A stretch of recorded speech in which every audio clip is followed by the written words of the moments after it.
Hello and welcome to a Leftist Dialectical Dissection. Tonight's discussion is on leftist unity. What are the lines? Are they any? And what is who is it okay to associate with? And is it okay to associate with people? And how do we deal with people who associate with those that we don't want to associate with? We do have a little bit of a charity thing going on at the moment, which is for Maine Transnet, which is to support trans people within the area of Maine, which I understand is somewhere in America. And if you follow that link, you will be able to donate, and you can see down the bottom there that it is. We have with us tonight Bo of the Fifth Column, Camazot's Altar, Izzy Bear, Radical Reviewer. And if you want, you can follow all of those people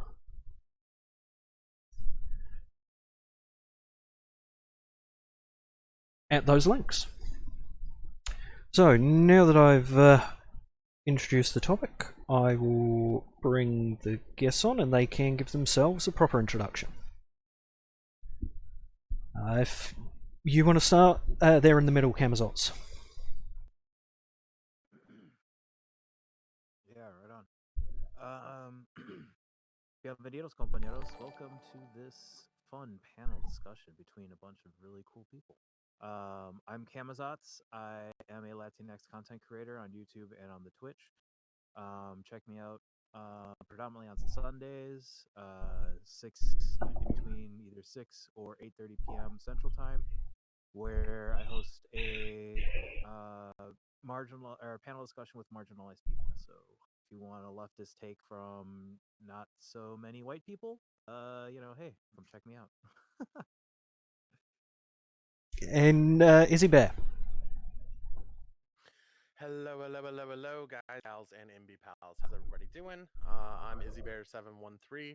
I'm the loudmouth, non-passing trans woman of the internet. How's it going? I do a bunch of stuff, usually stemming from charity, and it leads me into conversations about politics, social issues, the trans existence, educating people on trans topics, and yeah, doing what we can. You can find me over at twitch.tv/IzzyBear713 with, my white ass face. There you go. Okay, and Bo.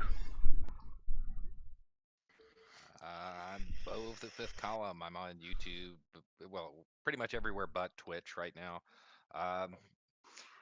Yeah, I don't know what I'm BreadTube's weird uncle. I got nothing. That's the perfect title right there. Just hang on to that one. And Tube's weird uncle. I like that. And Radical Reviewer. Radical? Are you there? He might have not unmuted himself. Yep. No.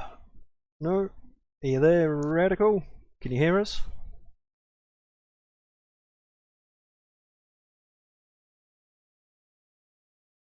Nope.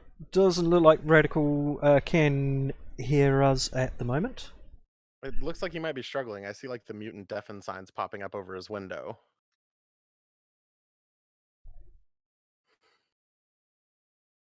Okay. Well, I guess we'll have to move on without him for now.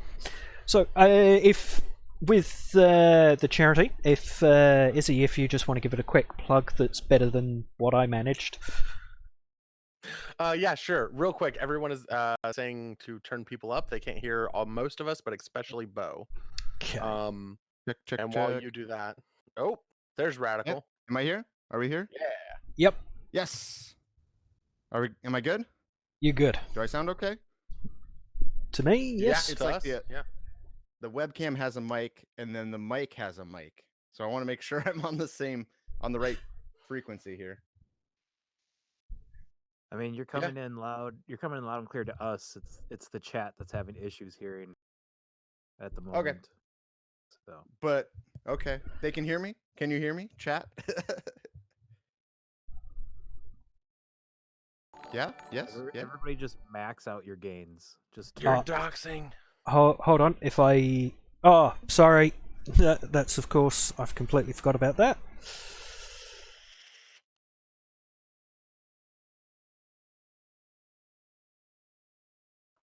Okay. And... let's turn up the guests again. So you should be... All right. Let me know when I should go. Okay, so if you want to give it a go. Yeah. So last and least, coming in at about 1.5 feet. I am a radical reviewer. I predominantly review books on YouTube. Been doing that for like 5 years now. Occasionally doing videos on other stuff that comes to mind at youtube.com/radical reviewer. And recently, about once a week, I jump onto twitch.tv/radical reviewer and watch a lecture and comment on that, or read a book and comment on it. That's what I do. Nice. the And wishbone of the left. The internet's good boy. Yeah. Yeah, that's right. Best. I've been working on my costume selection so that I can compete with Wishbone there. and Izzy, if you want to go ahead and pitch the charity. Yeah, so this is part of the month-long charity event that I'm running, where I've been challenging every creator I know, especially those I've helped and worked with in the past. Most of you know I get around a lot, and I help a lot of bigger YouTubers transition over Twitch. What it is I constantly promote that I'm on the steering committee of the largest trans-led nonprofit in the United States, focusing on peer-to-peer support. It's wild that I introduce it like that, though, because as you heard Punkside say, it is a statewide organization, not a national one. The difference in what we do compared to what everyone else does is what makes us the largest trans-led. It's because we're one of the only major organizations out there that isn't cis people telling trans people how to exist, treating them like they need some doctor or psychiatrist to oversee their groups. We work at empowering trans people to support each other and help our own community thrive. And we are trying to teach other groups in other states and areas how to build the same system and build the same structure, because we are all about redistributing this knowledge and having other people rise up too. We really hope, being one of the most rural states, we will not be the largest one day. We want to be surpassed. We hope to be surpassed. However, we're an amazing organization that does a fuck ton for our community. It's where I learned everything that I did to help me speak, educate, and talk on the trans existence and the trans topics in the way that I do. And if you love the things that I do, I'm begging you for your support. Raising for the people who are competing are trying to win a prize. So donating tonight has a chance to get Punk's Eye to win one hell of a prize basket. Okay.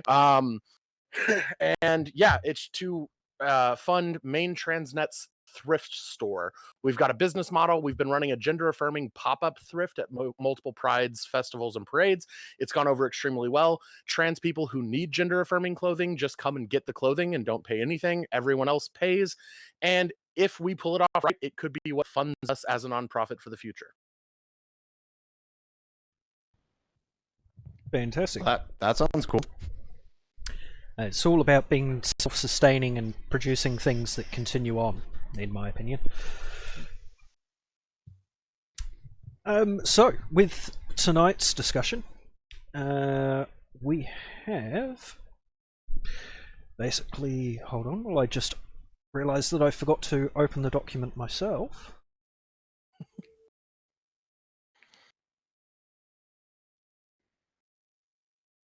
Go. And basically, with the first one, the first question is, what holds us together as leftists? What are we trying to achieve in the world, and why do we put up with those that we don't agree with on things? So I'll throw that over to Radical Reviewer, the theory master. Yay. No pressure. Yeah. So what holds us together, I guess, it seems like kind of a disjointed question, because I feel like if you are part of any kind of group, whether that's like, oh, I'm on the left and producing videos online, or I'm part of this youth advocacy group or something, like that criteria is going to be a lot narrower on what holds you together, and maybe the barrier for entry or the things that you could do that would get you removed from the group would be a lot more stringent. Where like leftism in general is like, if I could grab anyone on any part of the spectrum and move them more to the left, then that's like a win, right? Mhm. So I guess that's how I see it. I mean, if I don't know, PewDiePie or something like came out and was like, oh, Bernie actually makes some really good points, like that's fine. That would be really cool. Even if I don't care for the person otherwise, right? Yeah. Well, and Kemazots, what's your view on that question? Hold up, let me just read it again. So I mean, honestly, the thing that holds us together as leftists is, empathy, right? Like we realize that everybody is suffering. We share, but in different ways. We all want basic, just human rights, basic, equality for everybody to just, get through this together, right? Which I feel like also answers the question of like what we just going into exactly like what we're trying to achieve. So I think like those two things go hand in hand. Why do we put up with those that we don't agree with on other things? I mean, we have to. We live, we share these spaces with people who have bad takes. But for those of us that have a platform, for those of us that are passionate about this, um, we should be helping those people along. One of the ways that I phrased going into this topic of discussion tonight was, we have to work on building those bridges, and then some people we will walk with, and then others are going to have to walk by themselves. And because you can only have so much energy to guide people along, especially if they disagree with you.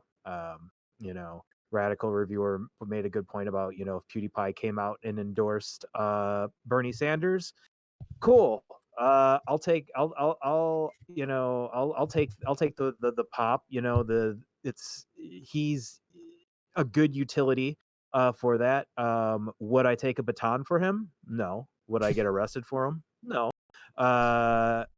It's would I reappropriate, or would I take his mansion and give it to people, to a large commune? Yeah, most definitely. So I think it's that sort of thing that we got to be cognizant of, um, going forward, especially working with those who we don't agree with on everything. Mm-hmm. And Izzy. So what keeps us together as leftists is a fun one for me, because I have to start with, am I a leftist? I don't know. It gets really complicated for me. I didn't end up where I'm at like a lot of the other people I end up working with all the time, and I find it interesting to always watch and react to. Until like months and months into my Twitch channel, I'd never even read any theory. And to this date, the only actual leftist theory I've read is just Communist Manifesto. I'm not very far in, y'all.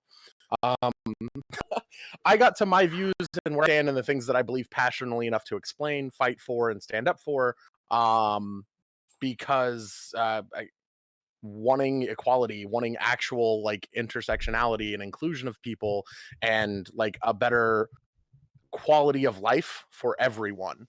And when you start like really digging into like what it means to actually be intersectional, where the many like crossroads of oppression meet and intertwine, it's honestly impossible to do correctly without class consciousness, which ends up making you lean and fall into leftist ideology with leftist people and with leftist theory. So for me, it's always about trying to achieve that end goal and improve quality of life for everyone. Um, I like the PewDiePie example being thrown around, so I'm gonna bounce off that. I guess if PewDiePie said something good about go vote for Bernie or whatever, uh, I'm gonna say it's cool that he said that, but he's still a piece of shit. Same thing I said about Joe Rogan.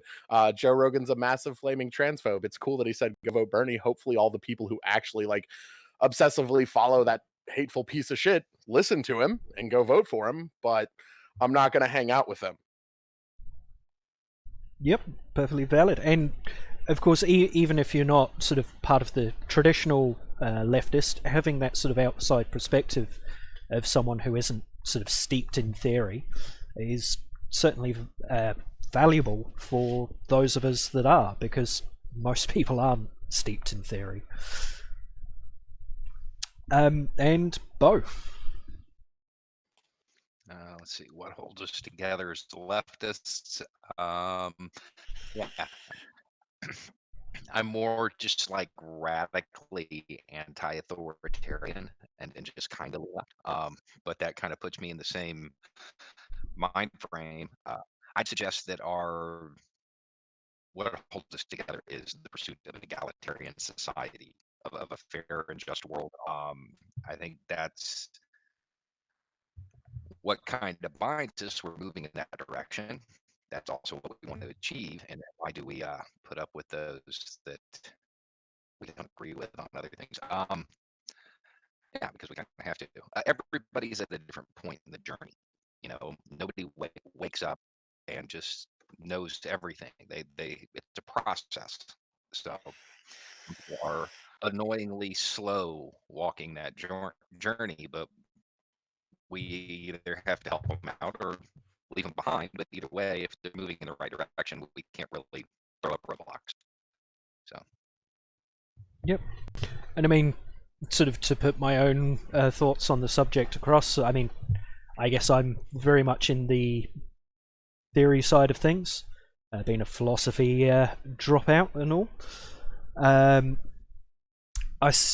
For me, I very much see leftism as purely the economic side, and it being about socialism.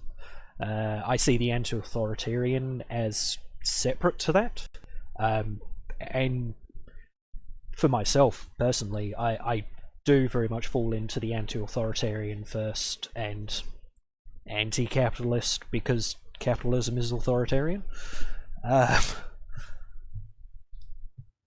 And yeah, and I very much agree with the sort of sentiments that everyone's got, that it's about accepting people for who they are, and not just dismissing things that they've done because of what they say or believe now, but looking at the whole person and judging them on the totality of their actions. Okay, and the sort of second talking point we've got here is what are the lines that once they're crossed can never be undone, and are there any of those sorts of lines? So examples would be people who are active Nazis, or someone who's committed some sort of crime or something, or is it goes down to levels of speaking about certain things or holding certain opinions? And Kamazots seems quite keen.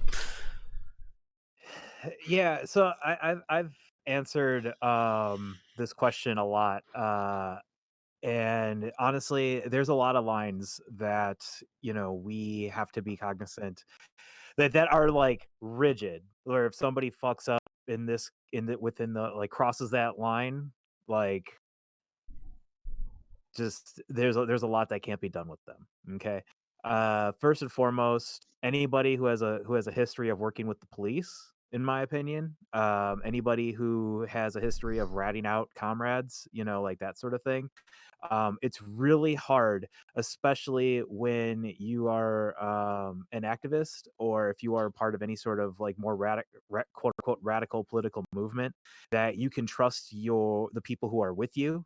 and that they're going to have your best interest at heart. It's there's a reason why when you do certain on the ground at things that there's a vetting process where sometimes like, different people have to know you and have known you for quite some time, because there's you have to make sure that you can trust the individuals around you. So I would say that's a hard line, and that, like, for me and for a lot of other people that I've spoken with.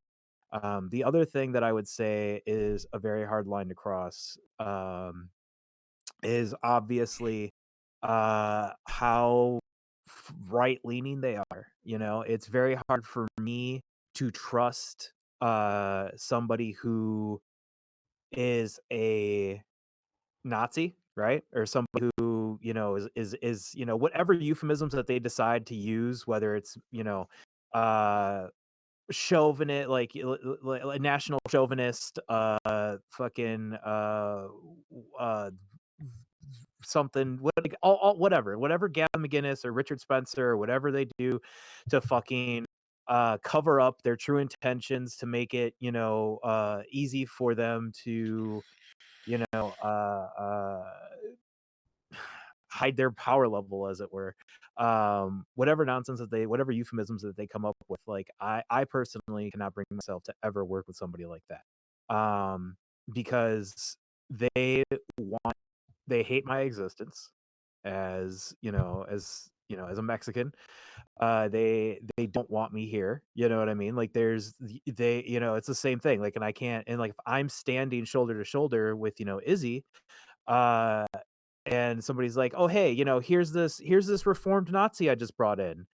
Nah, sorry. But I'm like, I like, for me, for me to personally work with them, like, there has to be like a huge amount of work that's been done on their part to show that reform. Me just working with somebody who just claims to have been reformed, I can't do it.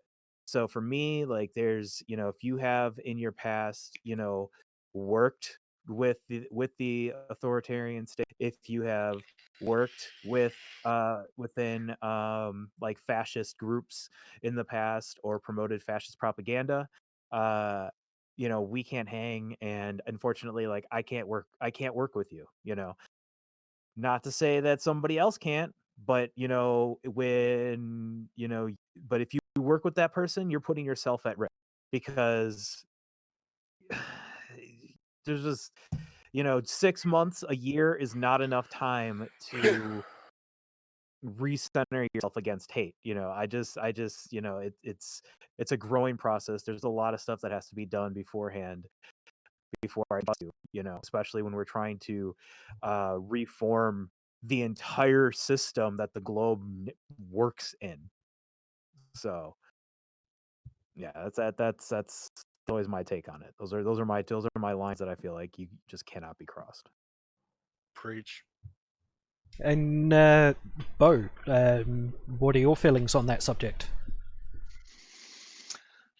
I think there's a really solid point here. When we're talking about this, we have to differentiate between activists on the ground who are involved in activities they may not want known, and then you have personal relationships, you have public platforms. There's a whole spectrum of things that have to be addressed when we're talking about who we can have unity with. As far as I've been to certain events where you're right. The number of people who knew I was there, like 3, um, because you have to have a level of trust among those people that are going to be there. But when you step out of that realm and you move into public discourse, your who you can work with opens up a little bit. And then when you're talking about personal interactions, because hopefully everybody's thinking all the time about how they could sway, it opens up even more. So we definitely have to kind of differentiate between what level of involvement people have in various activities. Right. If somebody has a history of flipping, and working with somebody. Yeah, no, I'm not. They're never going to see a mask. You know, I definitely stand behind that idea. However, if that same person is now coming out and talking about how they were coerced into flipping or whatever, that's information that would be useful to people. So I would want to get that information out. Now that doesn't mean that we're going to go to any events together, but it's somebody I would talk to. So there's kind of a scale as far as involvement that we have to keep in mind. And Izzy, Yeah. and I just want to say that yep. I would like yeah, if we go around, I would just like to make like a small rebuttal or addendum to what Bo said. So Yep, no, absolutely. Go ahead, Cam's. oh, okay. Thank you. I just want to say somebody like this will be. I'll make this really quick so that we can progress. The what's the name of the? I can't think of his name right now. The guy that made waves because of his transition from the alt-right pipeline. Baked Alaska? No, the Faraday. Faraday speaks. Thank you, Izzy. Ah. So somebody like Faraday speaks. Yeah, sure. He's doing very good work with de-radicalizing people from right, and he's somebody who I would share. That I would share a platform with, right? Like I wouldn't mind talking with him on my stream or something like that. But there are things that I wouldn't talk with him about, right? And not even, and I'm not even talking about black bloc shit. I'm just talking about like I wouldn't be able to uh have good faith discussions with him about certain things, and honestly, like that's just me being cautious about like my community. That's me being cautious about putting myself in a situation that and that because I mean, like, especially when you're talking about like the platforms that we exist on, their optics become like a big part of that sort of thing. So in order to kind of like not diminish the work that he's doing, and then also think about once again like how I'm going to be perceived, how my community is going to handle whatever topics we're discussing about. I just can't there's just so much that's going to be there. But if I would ever get a chance to work with let's say somebody like I would probably work with what's Faraday before I work with PewDiePie, I guess is what I'm saying. Just because I feel like at least he's doing the work, right? He's doing actual fucking work. He's putting in that time. He's putting in that time. You know what I'm saying? He's not just putting out like did his media circuit and then just sat and then started just trying to figure out a way to monetize it, right? He's doing the actual fucking work. Other people who go down that line or whatever, it's just like, okay, I'm going to write a book, I'm going to do this, I'm going to go on a media, I'm going to extend my media tour, I'm going to make as much money as I can off of this, and blah blah blah blah blah. You know what I'm saying? Like I can't like I wouldn't want to platform that person. I just they it's in the height of what Faraday was doing, being on Majority Report, being on like USA Today or whatever the fuck all the shit that he was on. I wouldn't touch him with a 40-foot pole. But like as it stands now, I would probably work with him. I'd share a platform with him. But certain discussions, I personally couldn't. So, and Izzy Bear, I'm assuming you have opinions on this one. Oh, always. I always have opinions. Boo. A huge part of me feels like the biggest problem we face in this conversation is fucking nuance is dead. I don't think that it has to be a clear set guideline or a measurable line. Where it actually comes to it is like the difference in the separation between different content creators and what they choose to do individually, and then how communities, groups, or other creators react to that is then what catches the next domino, basically. Like I've talked a lot about Contra when Contra messes up. I've talked a lot about Slicker, Bad Bunny. I was one of the first people to hang out with Faraday Speaks, though. He came on my channel. We talked for a while because at the end of the day, I'm reformed. I do believe everyone can get better given enough time, enough experience, and enough effort. A lot of people disagree with like the difference there that I'm reformed because I didn't fall into some pipeline or make a decision. I brainwashed from the time I was raised. I was raised in a white nationalist household. That's all I knew. That's the whole world that I knew existed, though. So I am reformed. I had to change all of that to get where I am. And I very much believe people are capable of that. I think the difference here that creates the ignoring of the nuance is privilege. I know when myself and tons of other people like Camazotz and other minority groups are, or individuals or groups or communities are against one person or that person's fandom coming into their own communities, we're not saying like fuck you, cancel you for saying Joe Rogan's good, or fuck you, cancel you for still liking Contra, or like yada yada. We're saying they're not welcome in our community right now.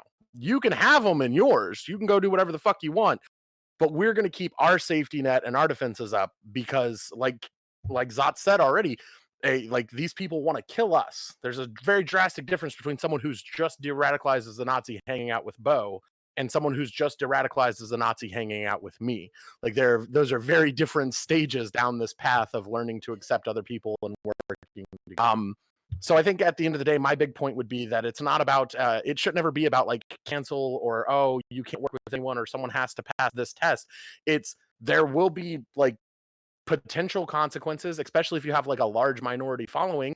Some people might get pretty fucking uncomfortable around some of the people you let in. But there's other communities they can fall back to, and there's a reason we don't open that gate because it puts us and our community at potential harm. Something most higher up leftist creators don't really seem to understand that well because they're making that bigger splash. They're talking to the bigger community, their people. That kind of individual level is gone. I mean, one thing I will say within this subject is that there very much, I believe, needs to be some crossover within communities and more acceptance of people from other communities coming in, as long as they behave within the rule set of that community that they're coming into. Simply because that's how we help people down the leftist pipeline, if you want to name it that. Can I probe that slightly just to kind of try and demonstrate? Yep, absolutely. While you're live, have you talked with someone that you know or are pretty sure is like a Joe Rogan fan or a stan? Yes. Okay, what did y'all talk about?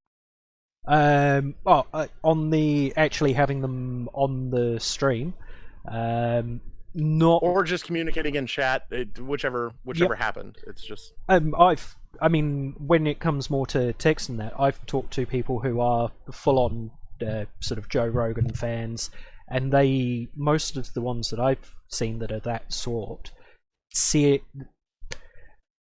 Most of the ones that I've interacted with see it as a joke. It's not so much that they actually hate people that they say these things against. It's the fact that they don't care. You want to know what most of them want to talk about when they come into my community? Yep. How dangerous it is for men to compete in women's sports every time. Yes. That's the difference. Yeah. And that is absolutely. And when they're coming into your stream, if they're not following the rules and they're not behaving respectfully, then I fully support you yeeting them the hell out of there. It's, to my mind, and it's not this. I'm not saying that everyone has to take this or you specifically. I'm just using you as an example in this case. Yeah, feel free. It's about giving people the opportunity to behave well. And giving people the space to improve. And that's, again, not saying that that's what your community is specifically set up to do. But I feel that there's, in some cases, that there is too much of a gap between the entry level sort of left wing ideas and the more advanced.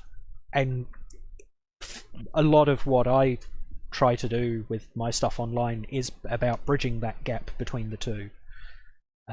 Sort of the foyer and the dinner hall, so to speak. Something that I think that we're all kind of saying without saying is like a phrase I hear tossed around a lot is moving at the speed of trust. Mm-hmm. You folks probably familiar with that Yeah, one, right? That's fair. So I feel like there's kind of two poles of this discussion, and one is the sort of moving at the speed of trust concept, where like whether to what extent are you bringing someone on, basically, right? Is what you're saying. What kind of work are they doing on the left? And then the other side is having a low barrier for entry. I remember when I was younger, there was a church that I went to as a wee pup, and there was a member of the church who had been a convicted child molester, and obviously they weren't like running the Sunday school or anything like that, but they were allowed to come, and they were kind of trying to get their life together or whatever, right? The barrier for entry was very low, but then you're moving at the speed of trust where you have people in the broader bubble, right? So I think that if you're going to take somebody like recently reformed neo-Nazi and they want to, hey, I was in a bad place in my life, I'm reformed, and they join their local socialist alternative at the local college and they want a table, sure, why not? They're going to be sitting at a table around a bunch of other members of that group, so there's eyes on them if anything kind of weird happens. What they're doing is pretty low impact, just handing out flyers or handing out the socialist alternative newspaper. Super low barrier to entry, no problem with that.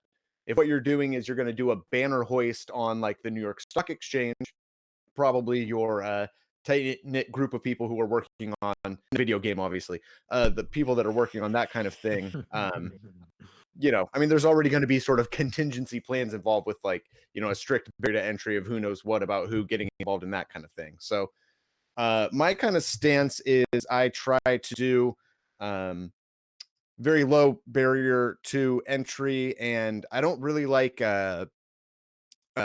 Izzy, you were kind of saying this, I feel like, is association canceling, right? Like canceling someone for associating with somebody else who did a thing.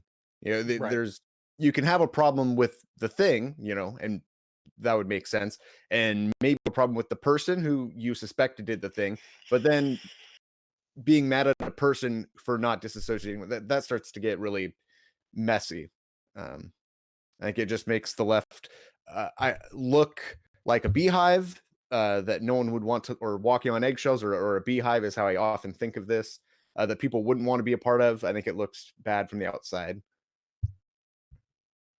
I don't even think it's a serious problem, really. People will say like, well, I don't think this is like a huge deal. I don't think that it happens that often. I just think that, for the other side, it's convenient to point to a one-off example as a tweet with 2 likes, but it's like someone, going really cancel heavy on someone else, and they can point to that and like, look, see, this is what the left has to offer. Do you really want to be a part of that? Yeah, and I think that's like something like a little different than like what we're talking about as far as like tangentially canceling somebody for whatever, because I think the idea of but I think we'll get into that more as we go on through the discussion, as far as like where we draw the line of like working with somebody, like do I support do I still support Contra? I always say I'm not subbed to her anymore. I don't really care. It's not because of anything she's necessarily done. It's because I don't agree. I don't think that her politics and mine align. But she's done a lot of good work in the past. I also don't feel like anybody should be above criticism, but I also feel like that criticism should be sent directly to that person first before that criticism is made public. Um, it's and I understand that's made more difficult when you become a sort of celebrity, because sure, she gets like countless amounts of emails and stuff like that. But I feel like, if you have a good group of people that you share space with, like this right now, you know what I mean? Like if Izzy messaged me or, was just like, hey, Zots, here's a clip that I found. What the fuck were you trying to say? And, and I would, and I would appreciate that, right? We take critiques from our comrades. Like that's the whole point. Self crit is very important so that we understand, uh, you know, our messaging going forward, and that's what separates us apart from those on the far right. We don't fall lockstep, we don't hail to one authority, you know what I mean? We respect the authority of everybody. No one is above another person. And so I just like really want to stress that I'm not saying, if somebody fucking was listening to fucking was part of like a neo-Nazi band, and you know fucking got had like some what the fuck is it, like some like backwater American History X type shit, you know what I'm saying? Like if somebody was coming from that, I wouldn't I wouldn't want to work with them, but I would still say like how Rad said it, where we allow the room for the growth to happen, and we structure it in a healthy way, um, and then ease them in. I'm all for that, and I think I said that before, where it's we have to you have to there has to be some work, have to have some sort of proof other than your word, um that you're trying to change, you know what I'm saying? Especially once again in the state that we're in right now, like we're starting at a negative. um yeah, that's just my opinion. Mhm. Well, with what you were saying there, I think that actually, unless anyone else has anything to add. Yeah. Just even though this might come up later, but Mhm. just to, I feel like a lot of times we kind of conflate to the way that you would treat something in a group of people you personally know versus the way that you would interact with, like, I don't know where you folks live. If when I go and do something at like the local campus or the downtown area or something, you folks probably aren't going to be there or whatever. When I was in college, there was like the cafe on campus, right? And there was a worker there that had like grabbed someone inappropriately or whatever, and a lot of the other coworkers made these pins, sort of mocking that person for their behavior to try and get them to quit because the management wouldn't fire them or whatever, right? Um, I thought, oh, that seems kind of like, if they didn't intentionally do it or whatever, like that sucks that they're getting targeted. But I'm not in that community, so I don't know. Uh, the people involved in that community probably know a lot more what's going on if they want to wear pins to mock this person to try and get them to quit because they behave badly. Okay, that's fine. But you can't copy and paste that sort of mentality to an online space. It just doesn't work. There's no like verifiability, like basically no verifiability on stuff. Mhm. I mean, I'd hard agree. I know when all the Contra shit was going on and I tried to talk about it, every cis person on the internet had to tell me how wrong and into cancel culture I was. And I really wish they'd leave it up to the communities that feel the impact.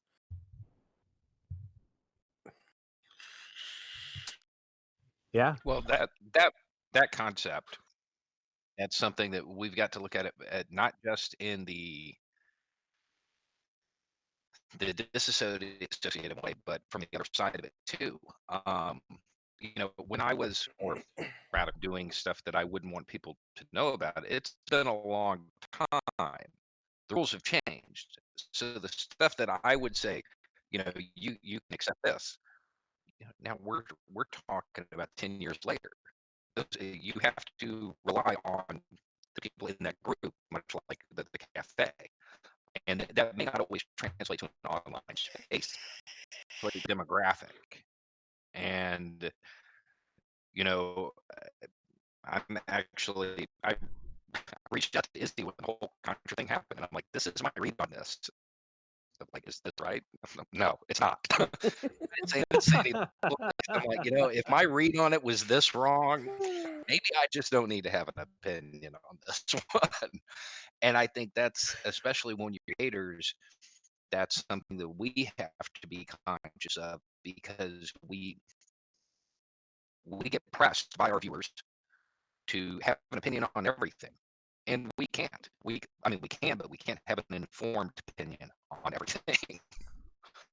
And that's one of those things. And I think that when a creator tries to push themselves into the world of having an opinion on everything, they end up with those associations. That's when they end up with those takes that are just really bad.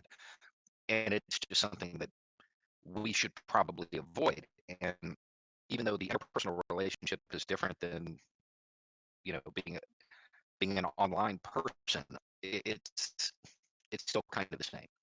There are times when your opinion literally just does not matter, and you get an informed opinion on it. Be quiet. I'm glad you brought it up, because I wouldn't have if you hadn't, Bo. But Bo is not the only person who reached out to me, the only content creator that reached out to me and all of that. And there were numerous tweets deleted and videos not made because of long conversations with me. And it's what urged me to go ahead and make my first big YouTube video. And it's still to date, I think, the most viewed one on my channel, which covers the last big blow up of the controversy. And in that video, still to date, I still very specifically have never said cancel Contra. Contra shouldn't be allowed to make content. She needs to stop. I said she needs to sit the fuck down and listen, and she needs to handle critique better, because she still does a lot of good. That is inarguable. She does a ton of good and reaches people some of us could never reach. However, good does not erase harm. And that's the problem when it comes to dealing with something that is directly causing harm to a group or a community, is that harm still needs addressed. And honestly, what you did, Bo, that is above and beyond what I see a lot of other people do.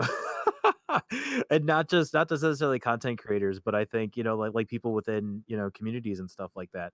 Literally what I said: if you have a problem with whatever, reach out to the person, and you did that. Like, that is that's being a really good ally. I would just wish there was more of that, because I feel like, if we had people that would actually listen to what is being said, or like what is being said by the people who are harmed in that situation, a lot of these controversies, a lot of these flare-ups probably wouldn't happen. And I think that it's good to be able to, like, if we're not going to be taking, like, if you reach a certain level celebrity, right? Like, let's say you have like 745,000 subscribers or something like that, or whatever it is. It's really hard to you know I would assume that that after a while, you are surrounded by sycophants. You just end up in a chamber, like nobody wants to piss you off, like that sort of thing. You get surrounded by a bunch of yes people. But you have to designate, the responsibility is on yourself to designate somebody who you're okay with spitting in your mouth. You know what I mean? Like, throwing that shit back at you, just being like, yo, why the fuck would you say that? And take from that person, or take that person's criticism, even if it's just one person. You know what I'm saying? As a content creator, or if anybody with a platform, even if you're not a content creator, if you are a thought leader in offline spaces, if you have any intent to have a large following, it's important that you at least have somebody you can trust to criticize you in a constructive manner. Mm-hmm. And Radical, do you have anything to add on that one? Yeah, I mean, I feel like it kind of ties into the next point, but I suppose I could just say it now is Mhm. to what extent does when because the thing that I think is a problem is sometimes people will say like, well, every no one's above criticism or something. We're just applying this criticism, but then you look and you see that someone got especially a bigger creator got like thousands of or tens of thousands of the same critique. Like, okay, well, they probably saw. I mean, I guess they're just because they didn't agree with your stance doesn't mean that they're not being above critique. They probably saw and they're just not capitulating to the way that you were viewing things. And I wonder to what extent uh having that sort of approach doesn't give credence or credit to that person's own community for addressing those faults. I don't know if that really makes sense, but like, if a person has a bad opinion, hopefully there's people who they know personally in their real life community, or maybe they know personally very closely online that they can talk to about those ideas. And if they come back and they're not agreeing with the way that you see things, it might still maybe you just trust their community's judgment on that, if that makes sense. Mhm. I mean, at what point does that line fully stand though? Because we live in a very online generation, right? We live in a time where most things are pretty easy to find publicly, and then all of us, for whatever reason, made the choice to start doing content. Now there are people like Zots and their doggos that don't show their face, that don't like make all that information as easily attainable. Those go to extra links and can do this awesome layer of protection that does a degree of separation. But a lot of us intentionally don't do that, though we could have from the very start. And out there and you're speaking publicly and you've got the ear of millions or hundreds of thousands, sometimes even fucking thousands, your words carry a lot more weight. They're not just like your idea or your opinion or how you perceive it. It's influencing thousands and thousands of people. So when you do fuck up and it hurts a community, that community is going to say something. And I don't think as content creators we get to just ignore that and be like, well, if it was a real problem, my friend would have told me. I don't I don't think that's a healthy way to approach it myself. I think we need to bring. I mean, I'm giving. I'm coming at this like with a lot of like uh hope and good faith that the person that is at that level, like if they don't agree, like the best friend said some shit and they were just like, well, fuck them, they're just hating right now. And then all of a sudden they go online and the community is saying what their friend said, you know what I'm saying? That I really hope that it would have them like be like, think about it and just be like, oh shit, okay, all right, what did I do, what did I say? And then find a way. It's the ones that like plant their feet in the ground and just like, you know what, no, fuck this, I'm gonna stand, I am right. You know what I mean? You see that a lot with Vosh. Like Vosh does that shit a lot. Or should we call him Irish Daddy? Oh, I don't want to get your channel nuked. No, you're allowed Um, to say his name. That's not against terms of service as far as I'm aware. Yeah, alright, no, you're fine. It's okay, showing yeah, but him is the issue. Yeah. okay, yeah. So yeah, but I mean, like like somebody like Vosh, time and time again, that's something that he does. Is like he says he makes a bad take. He'll acknowledge he made a bad take.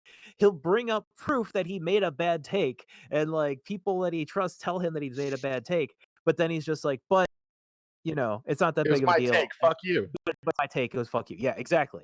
And I'm just kind of like, so if you're perpetuating these things and you're unwilling to change and like you have an audience that likes that shit, and like you can sit there and you can say, well, 30% of my 30% of my large community disagrees with me, so that's enough to keep me in check. But it's like, no, you're still perpetuating this idea that there's a majority that you don't give a fuck about.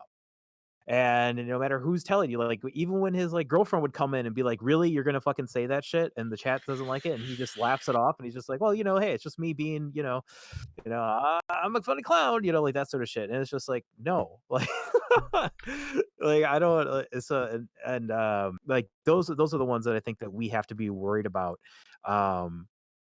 In our spaces like this, it's just very concerning to me because it's just like it's just like I don't know, it's hard to draw. I feel, It's hard to draw a line. Like it's. I, I mean, I I feel don't like know. maybe I might have explained my example a little bit too confusingly. So maybe this a little more of a concrete example. Mhm. There's a book called Surviving on the Streets, and it's like this guy's experience with homelessness for a long time. And there was this group of punk people, and this guy hit his girlfriend, and so the community came to an agreement. Hey, meet us at this park at this time. We're all going to beat you up, and then you can be a member of the group again. If you don't show, we don't want to see you ever again. And that was their in-group solution to that problem. I don't know if that's like the best solution or what, but that was their in-group solution to the problem. Now, if I'm from outside that group, do I decide, okay, that guy, I heard bad things about him in the past, he is still canceled in my book? Or do I trust, to what extent is that discounting his own community's ability to handle things at the local level, right? Am I discounting their autonomy to say, I don't care what you've done to deal with the issue locally, I still think that you're canceled as this outside person? That's kind of, I guess, what I'm meaning. That, like, I'm sure Contra, for example, has a lot of trans and POC and NB and whatever people all around her that she's brainstormed these ideas with. To what extent am I kind of walking all over what her friends have had to say, like, no, I don't know anything about that, I still think like they're bad in my book or whatever, right? Hmm. But like I guess like one of the questions that I would ask, because like what ends up happening then is people who make that argument or something similar to that argument or whatever, if you like, and I would say this too, because it's like, so like when somebody like me says, like, I'm just not subscribed to her, I don't really follow her message, I don't watch videos anymore, blah blah blah. It's there are people out there that would just be like, well, you're just doing it for this reason and blah blah blah, and you know what I mean. The And then clout. the clout, I get canceled for you know just having my own opinion of not wanting to work with that person or associate with that person, right? So it's just like, like, so the same thing where it's just like, okay, if that community self-polices itself, I'm gonna just step aside and just not be a part of that community then. And then I get me, and then then it's just very easy to single me out or somebody else that shares that sentiment with me and just say like, well, they're just doing that because they're just trying to establish like an other. And I just feel, and I've seen it kind of snowball in that direction, um if that makes sense. Mm-hmm. For me, my response to it would be then I like to try and bring it to the facts after that. If the content you've put out has something in it that is perceived as harmless, that does affect a community, does affect a group, whatever, that group's still going to comment. It's in the public domain. It's in the public sphere at this point, right? It's no longer some private conversation or opinion or idea that was bounced or critiqued among you or your friends. It's out there for everyone to consume, and people are going to consume it. And where that then goes is, did you actually give a good enough test to make sure that it was that it wasn't going to cause any harm, and that this is what you want to say? Because hopefully, and I'm assuming with all of the best faith that Contra does test these things, hopefully every creator does that and does like research on a thing. The problem with that is, what if you still ended up wrong and you made a video because you didn't know the depth of something, because you didn't look into this one specific angle of a person or a phrasing or whatever? Like, it still leads to harm. And at the end of the day, that's what I'm trying to prevent, is harm. I mean, for myself, within this sort of context, I'm sort of, I guess, a centrist. I'm on the side of fuck Vosh, But I still enjoy ContraPoint's videos. I am still subscribed to her. I absolutely don't agree with all of her takes. But it is I do enjoy, and mostly with Contra, I actually enjoy the aesthetic of the videos more than the actual philosophical content. To a trans woman, that's peak irony. Yeah, I mean, I was gonna say, I mean, I was gonna say, you know, there's no problem in liking things that are pretty. I mean, that's totally fine. That's usually what people would argue they don't want. No, I didn't mean to interrupt. I got nothing against that. Yeah, you want to? I do want to respond, but go ahead and finish first. Yeah, I mean, for me, it is.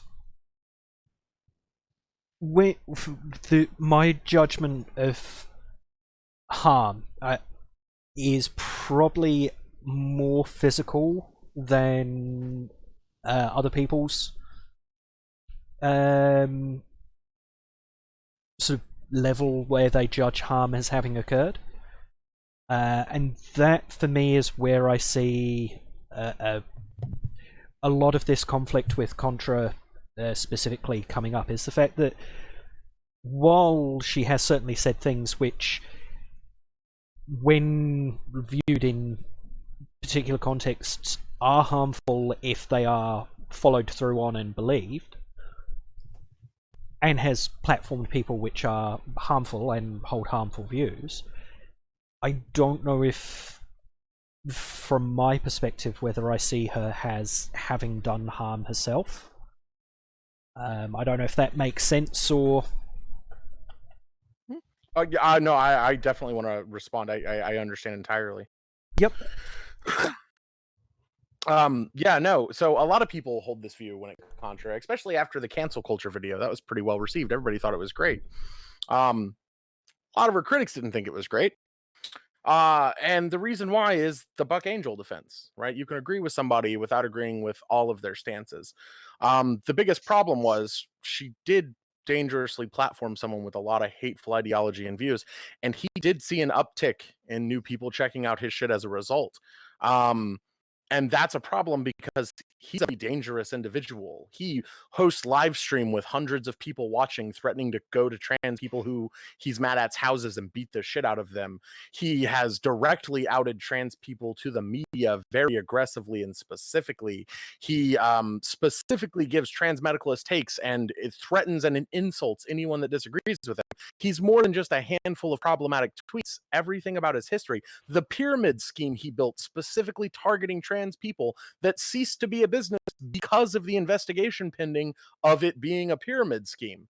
Like, literally everything about him screams harm. And the Buck defense is, well, I mean, he does a bunch of good work too. Where? I don't fucking see any of that. That's the problem here, is like it's given this easy cop out, right? That, oh, just because they have some problematic things, that's fine. And you can have those views, and that's fine. You can agree with that take and you can hold that take. But do you know what that does to any minority group who's paying attention in your audience? That shows them they're not going to be the most comfortable here at all times. There's going to be a time that something's going to come up, that something is going to make them uncomfortable. I think there needs to be a distinction made between what are the comforting and inclusive aspects of our movement and what are the, whatever front lines or something aspects, right? Like, obviously we want a low barrier to entry for, all people, right? But if you're going to have, I don't know, I brought up a banner hoist before or something. If you're going to have a banner hoist, you obviously need people who are, capable of doing the banner hoist to be the people that are doing it. That's not like an ableist, or whatever stance. So I think that saying that you wouldn't want someone in your group because you need to keep it safe and inclusive for people, like, that's just one half of the, that's one section of the equation that is being a leftist. The other part, you need people that are a whole bunch of people that are capable of a whole bunch of things. You know what I'm saying? For some people, that is some of it, but people who got here like I did, all of it. Like, my focus is intersectionality. It has been since day one, and I have never misrepresented that. It's why I do like the types of charity work that I do. It's why I help people with a bigger platform than myself, because I know I'm never going to have contra viewership. I know I'm never going to have as many ears listening to me as Bo. I know I'm not going to sit at the same live counter as fucking Hassan Abi. But due to working with them and helping them, I know that they get these things right and are helping protect those spaces as much as I can from the sidelines. Now, what people choose to do with that info after is entirely on them. I can't control what to do, and I would never pretend to. However, just because y'all are comfortable with it for whatever logical or illogical reasons doesn't mean that we have to be, as the main message that I try to say here. Like, I'm not going to cancel you and say don't fucking tune in, don't watch a radical reviewer video, don't watch Punk Sci. Like, I'm going to say like probably nothing on it and do my own thing, and whoever you pair up with, I'm going to be like, yikes, that mofo. But I'm not going to say you're horrid for doing so. I'm just not going to let that person and their fans into my community, and any that just kind of come in and start acting normal and then that line are going to get axed. Like, that's just the way it goes. Like, I can very confidently say I'm not going to let a Joe Rogan stand into me, because I can't go a month without having to talk about Joe Rogan because he does something fucking stupid and it comes up. Like, so there's always going to be something that sets off the factor that they're a Joe Rogan stan, and then that conversation is always going to go back to my existence or trans athletes in sports being used as a thin mask to hide it. The problem here is, like, if you all see that as only part of the problem, that's because you can afford that. You can afford that choice. Some of us can't.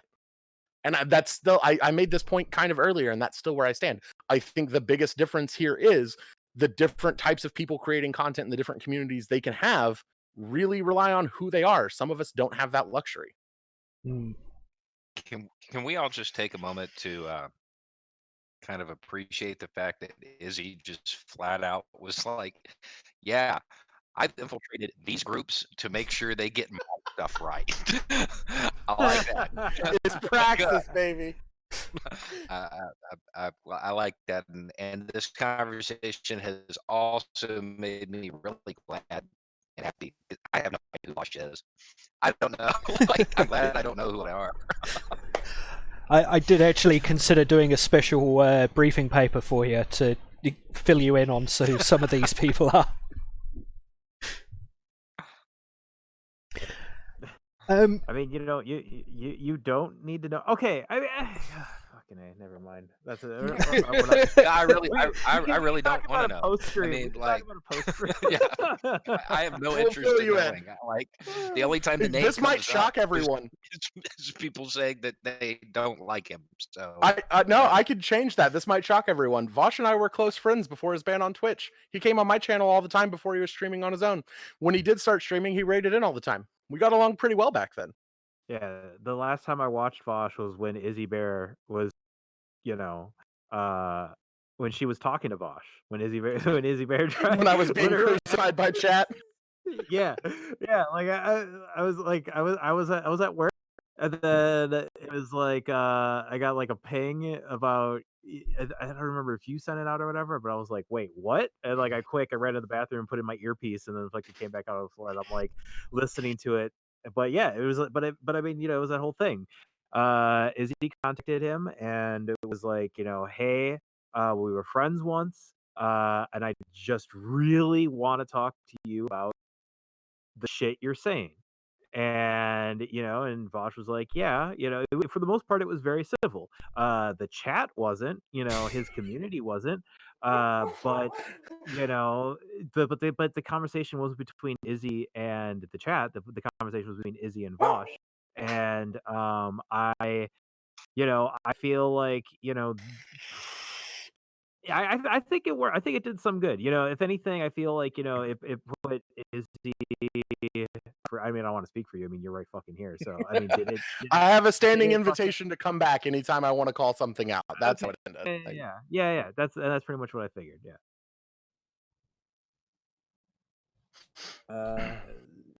go to the association? Yep. So, I mean, everything we've just talked about there leads us quite well into association. So, I mean, I would love to start this one off. I've been chiming in a lot, I know, but on the start off of this one, I would love to. Absolutely. So, I mean, go ahead with anything that you've got to say on the subject. The idea of canceling people by association is just absolutely fucking ridiculous, and it shows that you expect like the cult of personality to carry over in between creators and communities, and is completely unnecessary and doesn't fucking achieve anything. Like, if someone platforms someone dangerously themselves, that's them causing a problem. It's not their 3 other friends that they've worked with causing a problem. And I will have to say, I'm not going to say any specifics on the subjects, but there has been cases recently of leftists or leftist content creators having bad takes, and not only Yeah, there is. well, there's always but not only that person sort of being cancelled, but people who refuse to cancel that person sort of being cancelled, and then people who refuse to cancel that other person being cancelled. So essentially, a third degree out of people being cancelled, and quite like the 7 degrees of separation. The idea that any 2 people are at most separated by 7 people in the world that you can get from one person to another. With these sorts of things, that's often taking out a lot of potential allies whose only disagreement is that perhaps they don't agree that someone's quite as bad or quite as harmful as you judge them to be. And it also causes a lot of conflict within the community and makes it very hard to build alliances between different communities to move the movement forward. I would addendum what I said to make the like very obvious exception that if like grifting comes into it, right? If you see someone who's trying to talk and represent your community, but is also hanging out with like Baked Alaska, Tim Pool, Richard, like 6 other Nazis, but they're a lefty, they swear, like, then obviously fucking cancel by association. Like, it's got degrees, like everything does. Everything's a bit more nuanced than the internet gives it credit for. Yeah. But Tim Pool is a lefty, didn't he say so himself? He was at the Occupy movement and everything.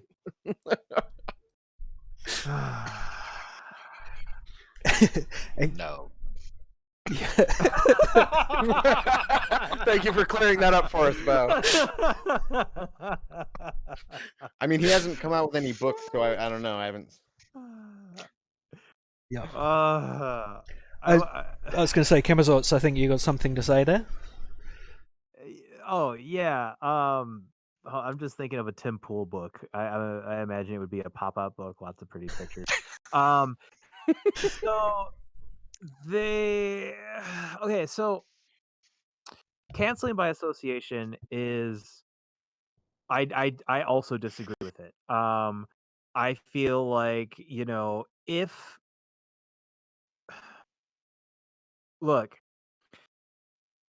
this is maybe I just have small creator privilege in insofar as is like I can I can interact on a level with my community where like I can actually address things, right?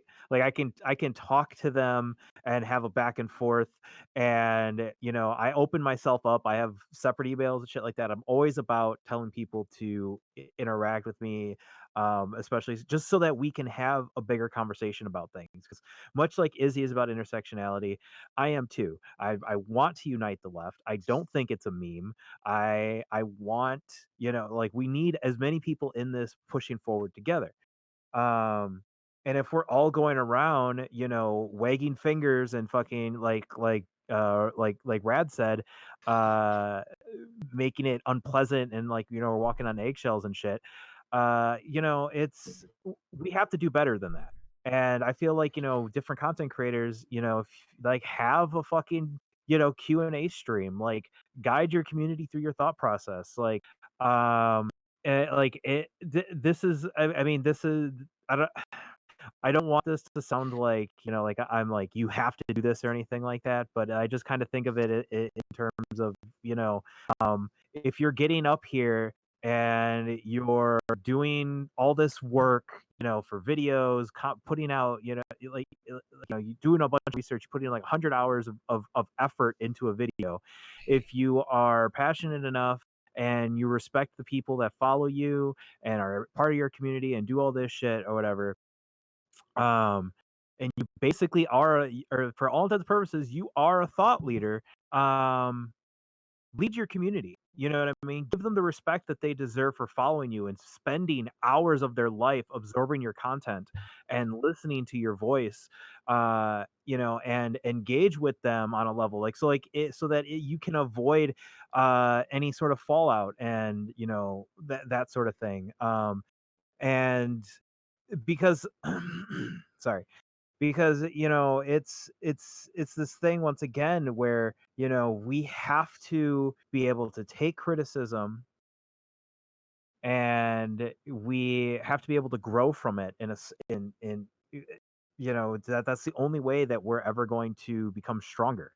And, I always say also too, like, when you're engaging with your community, and you give you empower them further to feel like actually can make a difference. And in my opinion, that as us as leftist content creators, that should be our goal, right?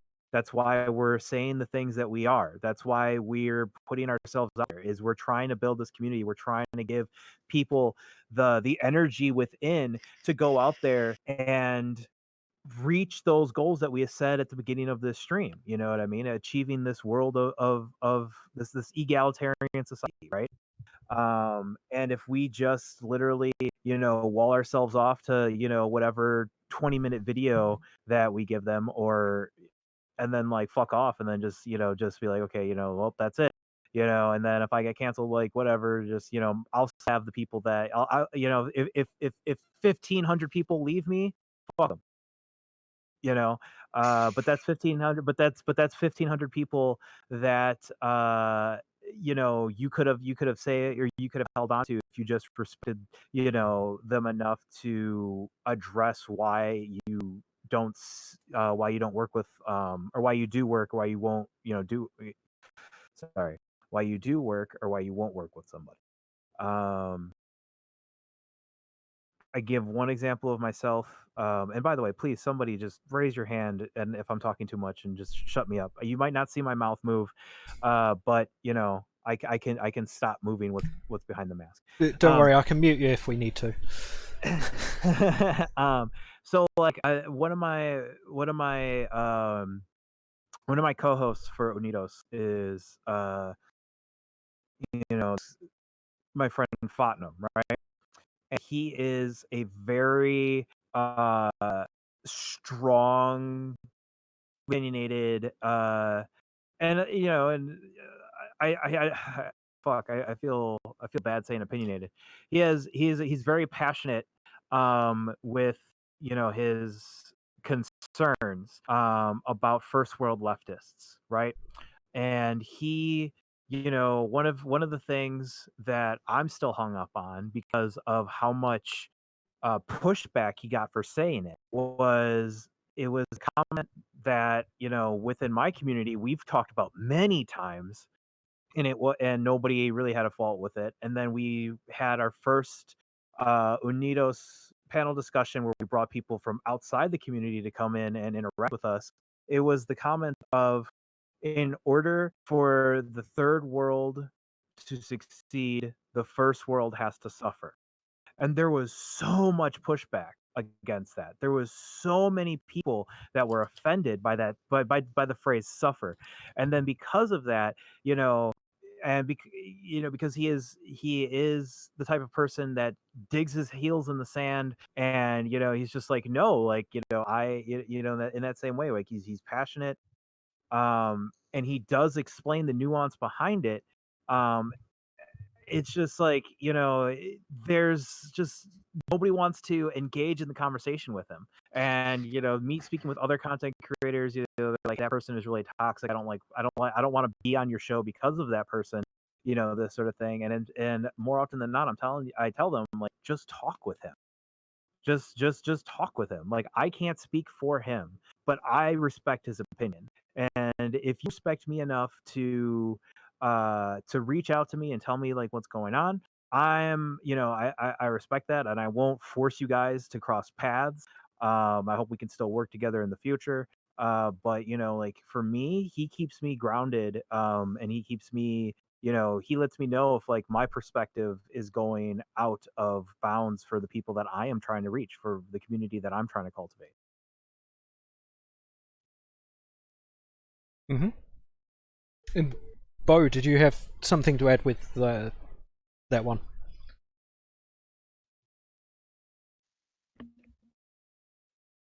I lost that. Were you talking to me? Yep.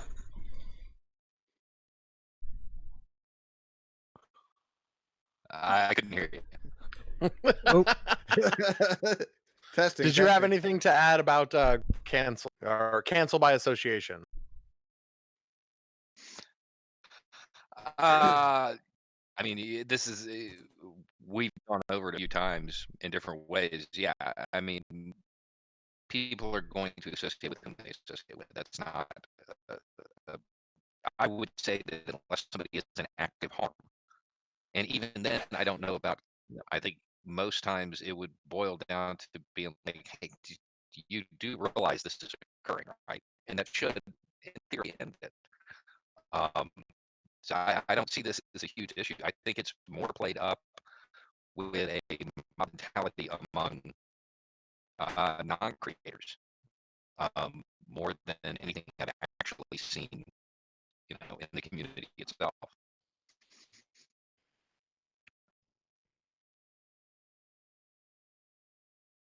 Yep. And going quite a robot even for how you normally are there, Bo. But I mean, one thing with what you were saying there that I've noticed is that there is definitely a degree of, especially. Oh, and we've just had a new top donation on the charity there from LNR, and they've just donated $40, taking us to a total of $70 for the stream. Woo! Pog. Thanks, Nice. Eleanor. Thank you. Thank you. That puts you in first place right now for the competition, Punk's Eye. Oh, jeez. I'm gonna drop some trans bulbas in chat. Yeah. With there is people who I believe project their anger at situations that they suffer onto online creators who they disagree with. I'm not going to name any names or do anything like that, but there's one particular person who was on Twitter that I'm thinking of when I'm describing this, who these people have an anger, and almost certainly justifiable from how they're treated in the world. But that anger is often projected onto others in how they interact online. And I believe that has a lot that feeds into a lot of these issues. I don't know how others feel about that sort of assessment. Yeah, I mean, I agree with that. Everyone's fucking frustrated. We all want fucking answers. The community, the reason why, the community has expanded as fast as it has is people are looking for a healthy change, and but in the same way, a lot of people can't pull themselves 100% out of the system that they've lived their whole lives in. And once again, like, we have to, in my opinion, the way that we kind of like mitigate that that anger a little bit or try to like disperse it is by once again, I just feel like engaging with our walk that fine line of not making that interpersonal relationship or the parasocial relationship, and just it's difficult, but I mean, once again, like there are people who like if like so for like radical reviewers been doing it for 5 years, uh, O's been doing it for a really long time as well. Like, you guys think about people that have been watching you since the start. Think about people in your community that have the hundreds, like your first 100 subscribers, your first 100 people that have been down there. Um, since the beginning. How important are they to you? Are they people that in your community that can help galvanize that you respect to,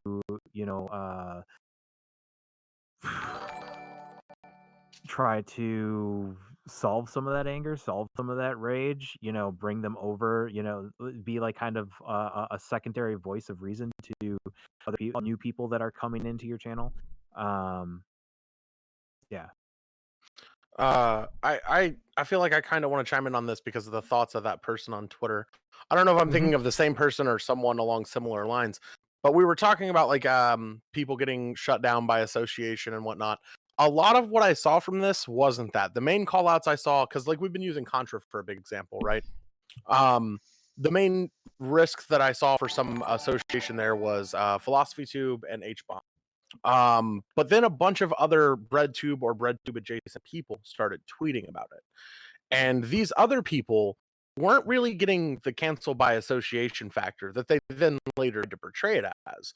These people actually started getting called out because they started heavily leaning into the this is just woke scolds. These are just a bunch of angry people in their basement who only live to cancel people. People who tried to actively invalidate the people who did have a problem with what happened. Um, and some of them have actually started like fairly consistent anti-SJW leftist arcs at this point. I stopped referring to some of the people as dirtbag left. They're now like anti-SJW culture. We're back to the big shift before Gamergate with the atheist community. We're at a point where people are like okay with ostracizing minority communities because it's not working well enough to make sure that those communities are safe. And we've seen that across quite a few content creators at this point. I'm kind of brainstorming something. I don't quite have the idea finished, but let me, I guess, go ahead and throw it out there anyway. Is I think that there's a thing to keep in mind about the power and scope of the problematic person in question. So, for example, Thought Slime recently did a Q&A, and he was asked about being vegan or whatever, yada yada yada, and he said there's like a Native American seal hunt or something that goes on in his local area, and people came out, lashed out against it. And it's like, well, you're attacking like a native tribe that doesn't have a lot of clout or power or anything, when there's a lot of restaurants and grocery stores and stuff right around you that do far worse, but are like too powerful to challenge. And so, seeing that happen caused Thought Slime to think like, well, I'm not going to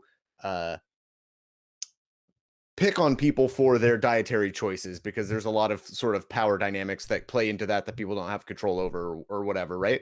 It seemed wrong from his perspective that this tribal group was being attacked for this thing, when well, you get what I'm saying? Yeah. I will. And so, like, I will just quickly say other... that Thought Slime is actually in chat at the moment. Yeah. And he said that it's not native. The native population was not completely wiped out in his province, or their province. I Thought Slime. I'm sorry that I totally misremembered your Q&A. I've been thinking about it all day, but apparently I was thinking about the wrong thing. But let me take this in another direction then, of the other thing that I had in mind, which is I have referred to the hip hop group Dead Prez a lot in my videos. Use their music for outros or spoken about some of their songs at length. I've seen the band Dead Prez live a few times, and they kind of are into black nationalism, which I don't know that much about.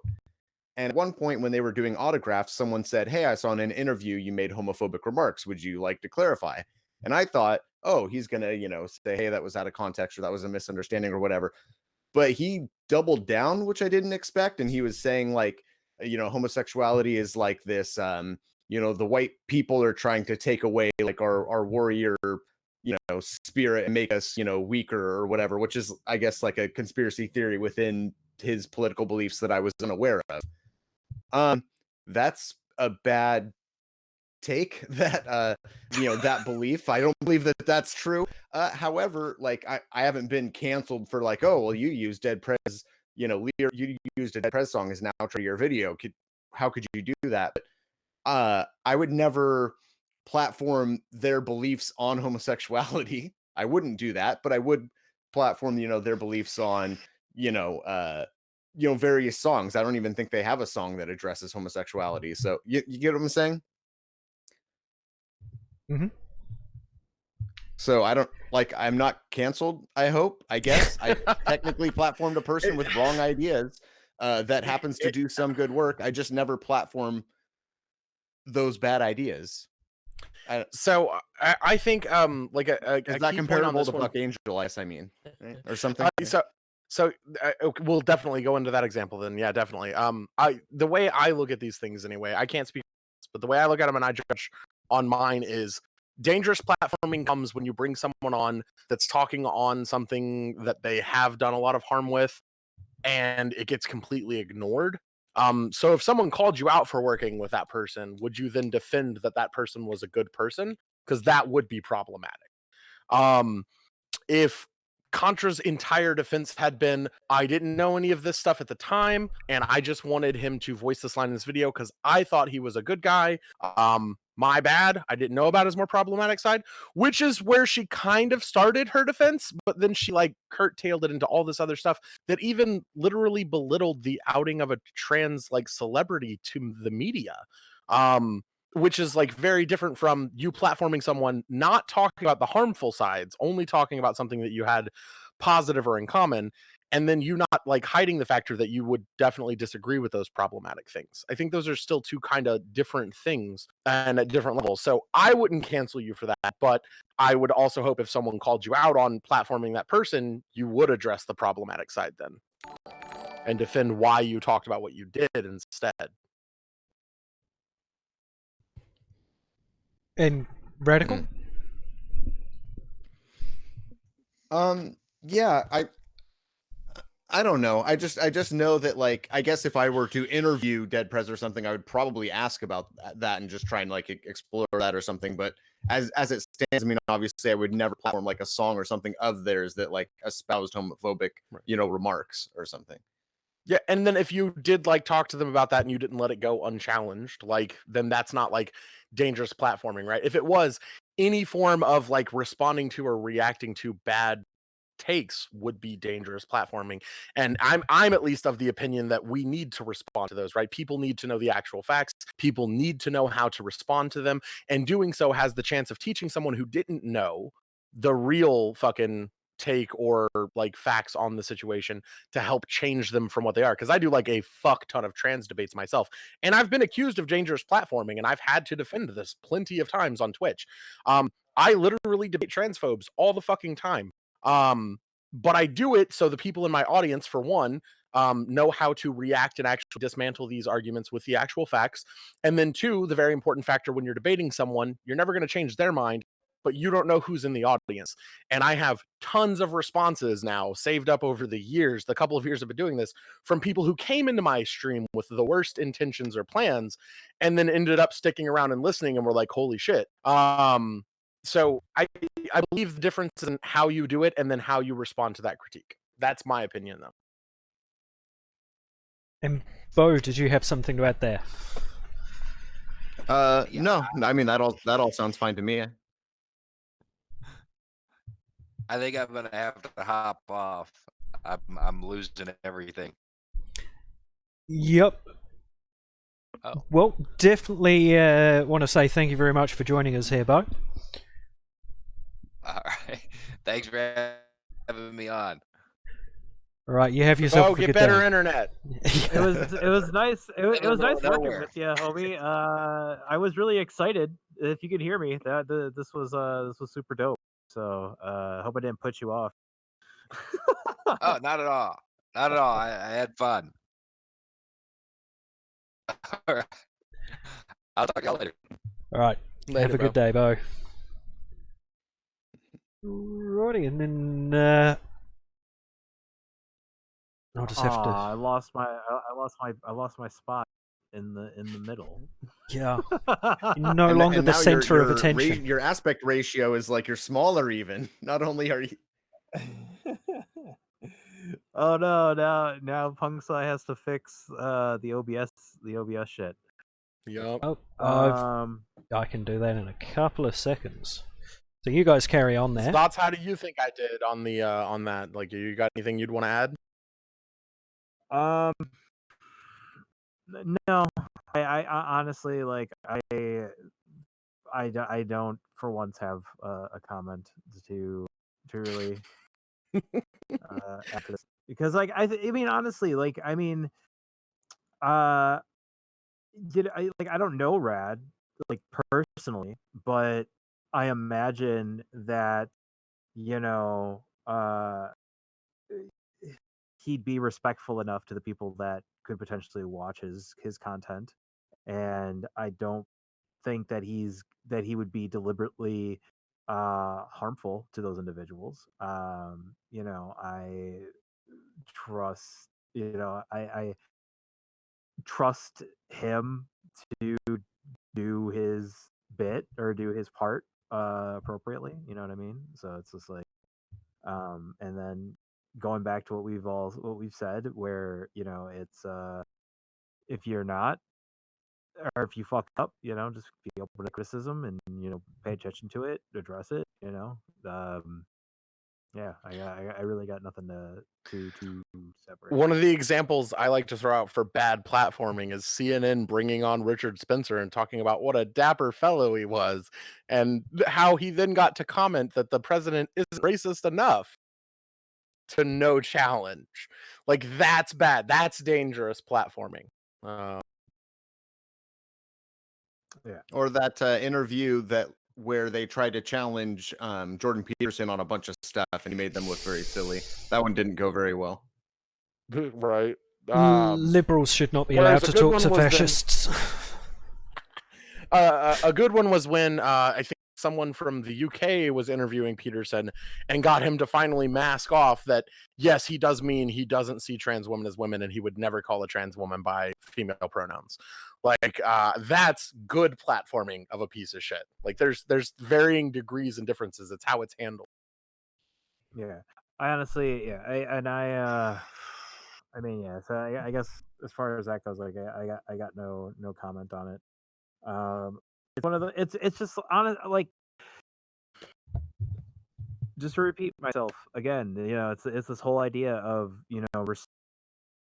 people are respecting you enough to devote hours of their life, hours of their time to engaging in your content. Just that has to go both ways, right? Like you have to be that's one of our responsibilities, right? As content creators, as propagandists, as thought leaders, whatever you want to call ourselves, uh, or whatever we want to call ourselves. We have to. That's our responsibility is to hold ourselves to a certain standard and understand what we're doing. And as long as we're comfortable with reaching out to individuals, the way that Bo reached out to Izzy and other content creators reached out to Izzy in certain ways, I think those are all healthy and responsible steps. Yeah, I think this this discussion as a whole is a pretty good one. I only opted to come on here because when Punk's I asked me, it hit on the way that people talk about me like I'm all pro culture and everything. And I'm like, that's not the case though. Like I've never really advocated for anyone on the left to be canceled, even when I disagree with the things that they're doing. And that's why like these conversations are important though, because I think my earlier comment still stands. I think nuance is dead. I don't think anyone looks at like the actual in-depth critique or the different varying levels or whether or not critical thought was applied here. They're just like, oh, you said they bad, that means you think they bad, no more, and it's over, period. To be on either end of the spectrum, and there's no space at all for actually levying real critique. And that's the way that we talk about cancel culture, when I actually don't even think cancel culture exists, not for higher up creators or smaller ones. I mean, my personal view on the whole cancel culture thing, I think that it's real in the sense that there are people who try to do it. I don't think that it ever really works. Exactly. And that's where I see the difference between... Well, that's where I see where cancel culture is that it's the people trying to do it, not that they necessarily achieve that goal. Yeah, my problem with cancel culture is it takes away from us talking about real shit. You know, that's basically that's always been my whole fucking thing. Like, I would much rather see, you know, Aaron from Reeducation putting out a video on abolishing, you know, the American prison system than him. Hey, that's my having, current video. you know what I Dealing mean? my Like, shit. yeah, like that's something that I want to see out there. You know, I feel like it wastes the community's time. I feel like it wastes other content creators' time, because then, you know, especially those that rely on these platforms to, you know, live off of, you know, which I feel, because you have to play the game, you know, sort of thing. And it's, you know, I would much rather see, if we are going to participate in this cancel culture bullshit, if we can be unified in making a statement. Like, if you can have, like, top list whatever quote unquote bread tubers, you know, if you have, you know, Peter Coffin, non-compete, fucking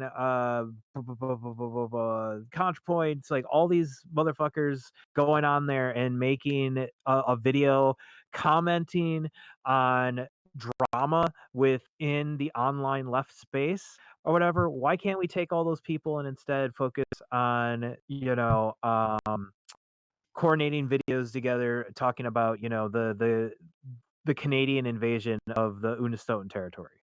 Why can't we instead talk about, you know, the fact that Puerto Rico still hasn't recovered from Hurricane Katrina and then was still denied aid that should have been allocated to them, especially after the fact that, you know, the island has been ravaged by the hurricane and aftershocks, you know, Haiti rebellion, you know, like there's so many other things that are happening, that are going on, and cancel culture pulls us away from that.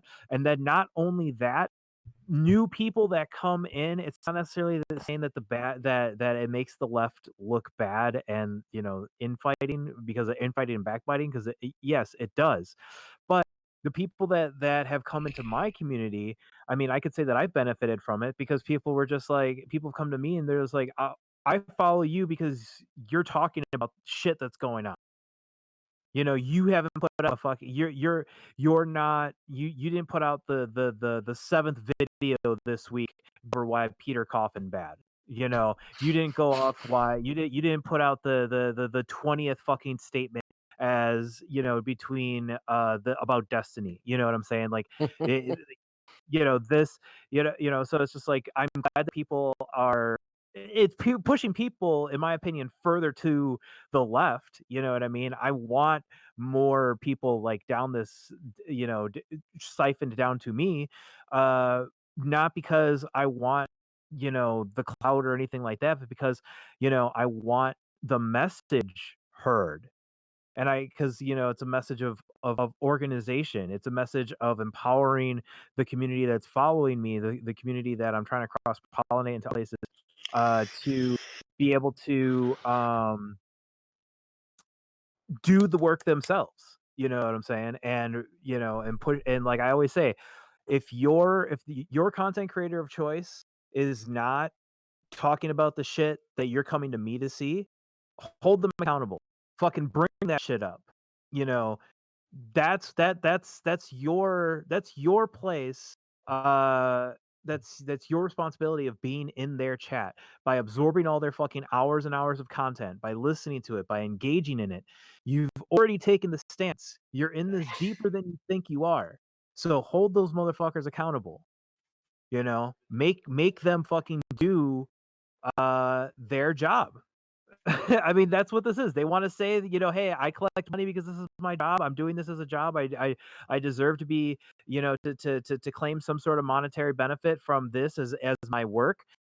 Then, the people that are giving you that money, the people that are supporting you and giving you the clicks and raising you in the algorithm and all that other bullshit, like, if they're asking you to do a video on something, you know what I mean, or at least address the topic, or not fucking do some TMZ style type shit, honor that.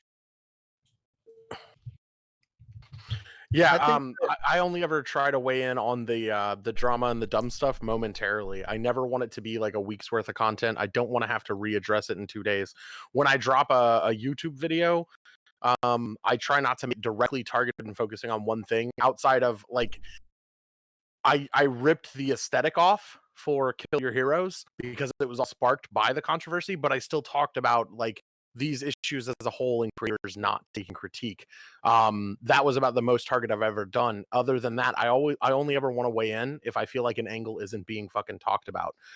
I feel like there's something I can add to that conversation that isn't being like respected or heard or isn't being talked about at all, to try and help like further or end that discussion. And then for like the responsibility, I hard agree with you. I haven't seen anyone else who does this yet, but I know every time I upload a YouTube video, because those are the ones where I get to put time in, I get to write the script, I get to go in depth.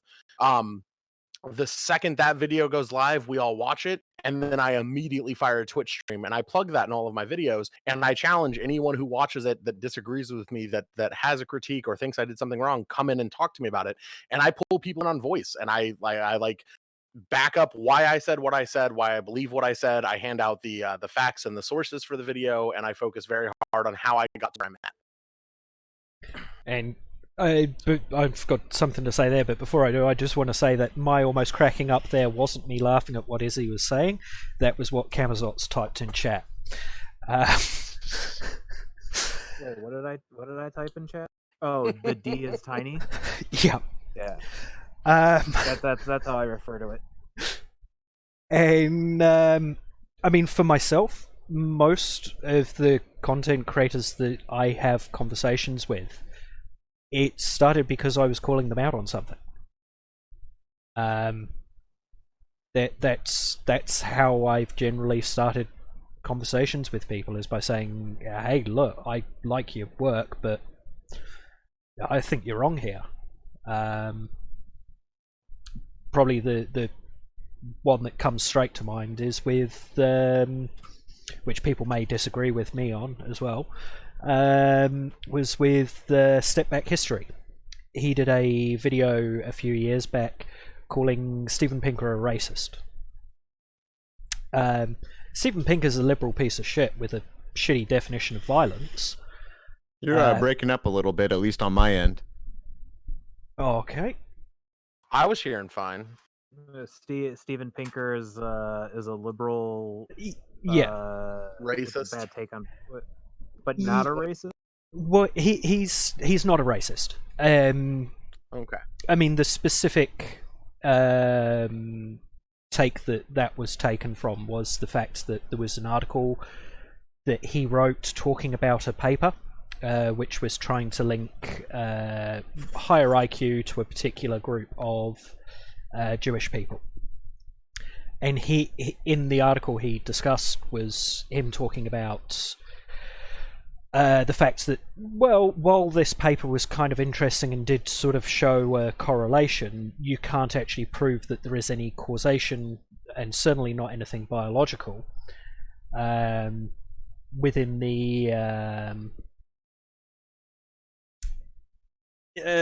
the context of scientific proof. You would need to go through and do these experiments which are highly unethical, involving separating twins and having them raised in different families and so forth. And with Pinker, I do actually quite like his work prior to Better Angels of Our Nature, the psycholinguistics stuff. And I've read it, and he is very much an anti-racist. With the, and when I say racist, I'm talking within the colloquial sense, and this is directed at chat, of thinking that there is significant differences between the races. So that's something that, like myself, I very much have always done, but I've always found, in most cases, depending on the way I approach it, that quite a few content creators are open to that. And I don't know if that's my privilege protecting me and allowing that, or what, but that is sort of something that I've found with my experience. I mean, as much as I like shit talk and whatnot, I'm always really polite when I actually get to talk to someone I disagree with. It's really complicated for a lot of people to think about, but I can put it in the very easy terms of the most talked about tonight. I'm the closest to being the closest degree of separation that I know of in this chat to being canceled by association, because I've actually talked with Contra, and I had that opportunity due to working with Philosophy Tube, who I'm still very close friends with. And when she came on and played Juliet in Romeo and Juliet, doing the Shakespeare stream that I helped Ollie produce and plan. So I definitely get calling people out does end up getting you paired up quite a bit. I've seen it happen, and I've done it as well. It still then just leads, I don't know. I think the biggest theme of the night so far has been all of us actually kind of line up a lot more than I think anyone would have expected on our core thoughts on cancel culture, or leftist unity, or however you want to phrase it. And like my thoughts on this exact one, I can't weigh in because I don't know the person, and I wish I did, because it would give me an ability to actually respond and think on this one. I do know Tristan from Step Back History, and I love most of his vids, but I haven't seen the one you're specifically referencing. Oh, this was years ago. It's I'm fairly new to Tristan. I only met him through the Philosophy Tube charity event as well. Yeah. I knew a few left tubers, and then that one kind of I know nowadays. Tristan, I think, was actually my gateway into the bread tube sphere. Nice. And Rad's one of my senpais. Yeah. Oh, thank you. I still have to hand that like that. I'm definitely not that far into theory. I would, without even the slightest bit of doubt, say everyone in this call knows more about leftist theory than I do. I naturally found myself fighting for the things that we all fight for, and it's like just hunting for the path towards like equality and inclusion. That's it for me. If anything, on the philosophical line, I'm probably closer to an egalitarian than anything else. And that's just giving what I understand of that word and the way people use it, how accurate. It's all right. Is that like you can learn theory along the way? All right. I watch it some on my channel from a beginner YouTube channel, and we like talk about it together. Like that's something we do. Anytime you want me to read this to you, you want me to read this to you personally, Izzy? You want to go to bed at night? I can we could do that. You got me covered. Bedtime stories with Zot. That's a stream people would pay for. Okay. So yeah, I mean, going down your notes here, or your outline here. Feel like we've touched on a lot on these things, like Mm. those that cross a line themselves, or how do we deal with people that cross a line themselves? Yeah, I don't know. Wait, no, we're still doing association. Those that associate with leftists who have crossed a line. I mean, I don't know. I can, I mean, I can talk about, certain discussions that we've had in my community with various bread tubers and stuff like that. As far as, like, they feel kind of betrayed because people keep working with things or making excuses for different content creators for whatever reason. Um, I mean, I guess somebody could probably clip me talking about standing up for Tottenham, but and then sit there and say, like, oh, you defend that content creator, but you won't defend a bigger one.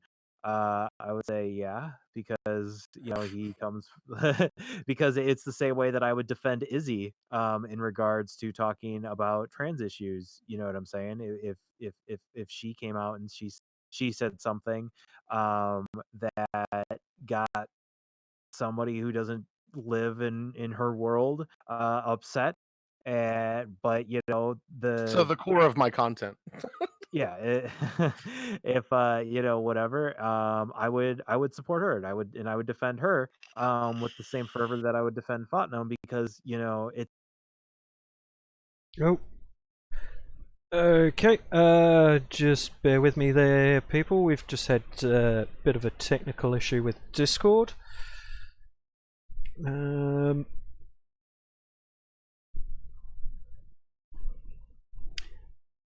hopefully we'll have it up very quickly. Politics and philosophy. It was for my mental health. It was very much There needed. go. As we can see, I'm getting back into it, but yeah, it turns out defending your existence for 10 months in a row and being dragged through the mud, trending twice on live stream fails with 100,000 people calling you every slur in the book, you eventually start to really wear down on your self-worth and your mental health and self-care. So, And just to let you guys know, we did drop out for a moment there when Discord crashed for me, but we're all back now. Oh, okay.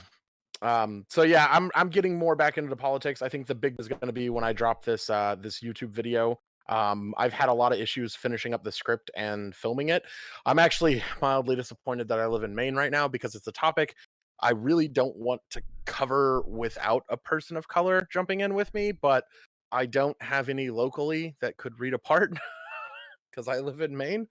And I'm trying to find uh an online Reach out. content Reach creator. out. I'll say it. Which shade of brown are you looking for? Uh, I want non-white. I don't want to get canceled. Feel like when it comes to the American prison system, me using my white privilege to talk about it and get attention would be a good thing, but I shouldn't do so without the supporting the community that it affects even more than my own, which would definitely be people of color. So Right on. that's the problem up here, is I don't want to tokenize, and in my state we are like 95% white. I have 3 or 4 non-white friends that aren't the indigenous tribes in the area, and I don't really want to do the indigenous tribes in the area while they're doing the certain things that they're doing, because it's a takeaway thing. So like, I don't want to tokenize the friends I have that aren't white, and I did like a soft ask if anyone would be interested, and most of them don't want to come onto a channel that get that many views and say something. So I'm now in the spot where I don't want to tokenize and say, hey, I only want a non-white content creator, but I also really don't just want it to be my house full of white people commenting. Sure. I mean, yeah, I get what you're saying. I could have phrased it better, but fuck all that PC dancing around shit. We know we're in a good spot here. I got a funny story. So when I was at the major climate strike day, right? They had a public microphone like set up, okay? And then they wanted, and then so me and a couple of my other like branch members of the IWW, right? We were there, we were helping get shit going. Um, they were like, "Oh, we should really make a comment. We should really make a statement about this, blah blah blah." And I was like, "Yeah." And they're like, "Well, what do we want to say?" We're brainstorming there and like in the park, and we're talking about it. And then one of my comrades was like, "Well," and we're just like, "Okay, so like, who's gonna, who's gonna do it?" And then, one of them was just like, "Oh, I don't like speaking in public." And then um the other comrade was like, well, I don't feel like I should do it." And I was like, "Well, why not?" And he goes, "Because, having a cishet white dude up there trying to talk about, environmental struggles and all these things, blah, blah, blah." And then like, and then I was sitting there and I was standing there and I was like, "Okay, well, I mean, I guess I could do it." And then the first guy was just like, "Wait, do you just want Zatz to do it because he's our token?" And I was, and then he was like, "No, no, no, no, that's not what I'm saying. That's not what I'm saying." And I'm just like, "Hey, man, it's all right. It's all right. I understand. We can do this." but but yeah, that's it happens, But hey, look, you care. Honestly, like, I think that in the way that you were saying, like there's forms of bad platforming. I mean, I've been the token tran a lot on Twitch, so I don't want to put someone in my video for a tokenizing reason or for Yeah. them to end up feeling tokenized. Yeah. There are times I mean, go I into just people's chats to watch their stream, and I have to answer some jackass in chat because they're like, "Oh, Izzy Bear's in chat. Will you educate this person on the trans existence?" And I'm like, "I'm eating dinner and just trying to watch your stream right now." Like, You see, yeah, I mean, I don't know. I would say you could reach out, ColorTube, or reach out on to different things and just look. I mean, I would even put it out there. Like, is there a content creator that was formerly incarcerated? You know what I mean? And just reach out from their perspective. And we can always work together. I mean, that's the whole point of the ColorTube Discord, right? I still feel so weird being in there. I didn't join because I didn't want to take up spaces. It's like, join. Like, okay, I'll be really quiet in the background. It's for That's why I marginalized. don't make many asks in there.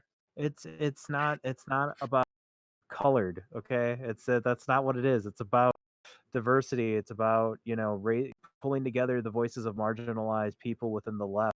It's a free online organization, that pulls in people, that pulls in the community to be a part of change, because doing boots on the ground activism isn't as easy for everybody. And if you're already committing yourself to being engaged online, being part of the free online organization to help out content creators like Izzy, that's what it's for. That's like one of the main goals. It's about creating a space online for marginalized groups to work together to help each other achieve their goals, and respect each other's struggle. Like that's what it's there for. So Good having color you tube there, plug. Izzy, yeah, it's Hey, that's why we asked you to be on there. folks, to kind of bring it back to the discussion at hand, thinking about what is sort of the redemption arc process for folks. Like, I was asked to play this show once, and I was like, "Oh, cool! I never get asked to do that kind of thing. Sure, I will do that." And then afterwards, a friend of mine was like, "Oh, and we never play with that band because the lead singer or the one of the other members of the band was like has some problems, some bad history, and we refuse to play with them." I was like, "Oh, I wish I would have known more about that before I played with them, but whatever." But then I'm seeing all this conversation going on online around the band in general, and people are saying like, "Oh, well, not only is this person a problem, but this person has a rap sheet." Like, I guess this person has a rap sheet. I don't know. It's like a punk band. People get caught with, drunk in public or possession of, narcotics or whatever. Like, what's the redemption look like for these people that, you know, that they did this thing that is now what they're most known for, you know, over everything else they've done. I don't know. I look at people like good examples for this would be Bad Bunny. And as much as some people hate to hear it, Slicker. People on Twitch who have been extremely problematic in the past said some very gross shit. Um, and neither of them gets my like 5-star. They're the greatest. You should hang out with them every opportunity you can get. The reason I use them for an example like this is they've very clearly stated that they're trying to do better for various reasons. One, because they're starting their journey into the left, and she's now like a pretty big content creator. Like literally right now, she's got 400 fucking viewers. And she's always doing politics from a leftist perspective, very closely monitoring the election, pulling very hard for Bernie, shit like that. But more importantly, you can no longer find her using harmful language anywhere. You can no longer see that damage being outward and done. And the same with Slicker. Slicker's been very, very aggressive in the past, even literally to myself specifically. And where I'm definitely still going to have some personal fucking issues there. He is at least making an attempt to take that type of shit out of his lexicon and current language. So things like that can be stated because like that's an example for a non-political and for a political version of those redemption arcs. The difference is in whether or not you can see and measure change. Because if it's just someone telling you, well, I got better, like how? How are we supposed to just take you at face value for that? How are the communities that you've hurt and affected and damaged supposed to believe that that's true? Compared to someone that you can actually watch the arc and progression of, and that you can see no longer doing these harmful things, and that you can see trying to do good things. I think the difference is in time. That's my metric. Yeah, I always say in regards to redemption arcs, let me know when it's done, and then I'll fucks with that person. I honestly like it's go circling back to what we were talking about in the beginning. Like but like not only that, like and Izzy, you kind of touched on it where it's just like where you're pulled into a conversation of like, hey, drop everything you're doing and represent your demographic now. Come on, like we need you here, right? And it's not our place to have to fucking enlighten everybody, sometimes like it's we should if we engage, if we want to do it, like cool or whatever, but it shouldn't be expected.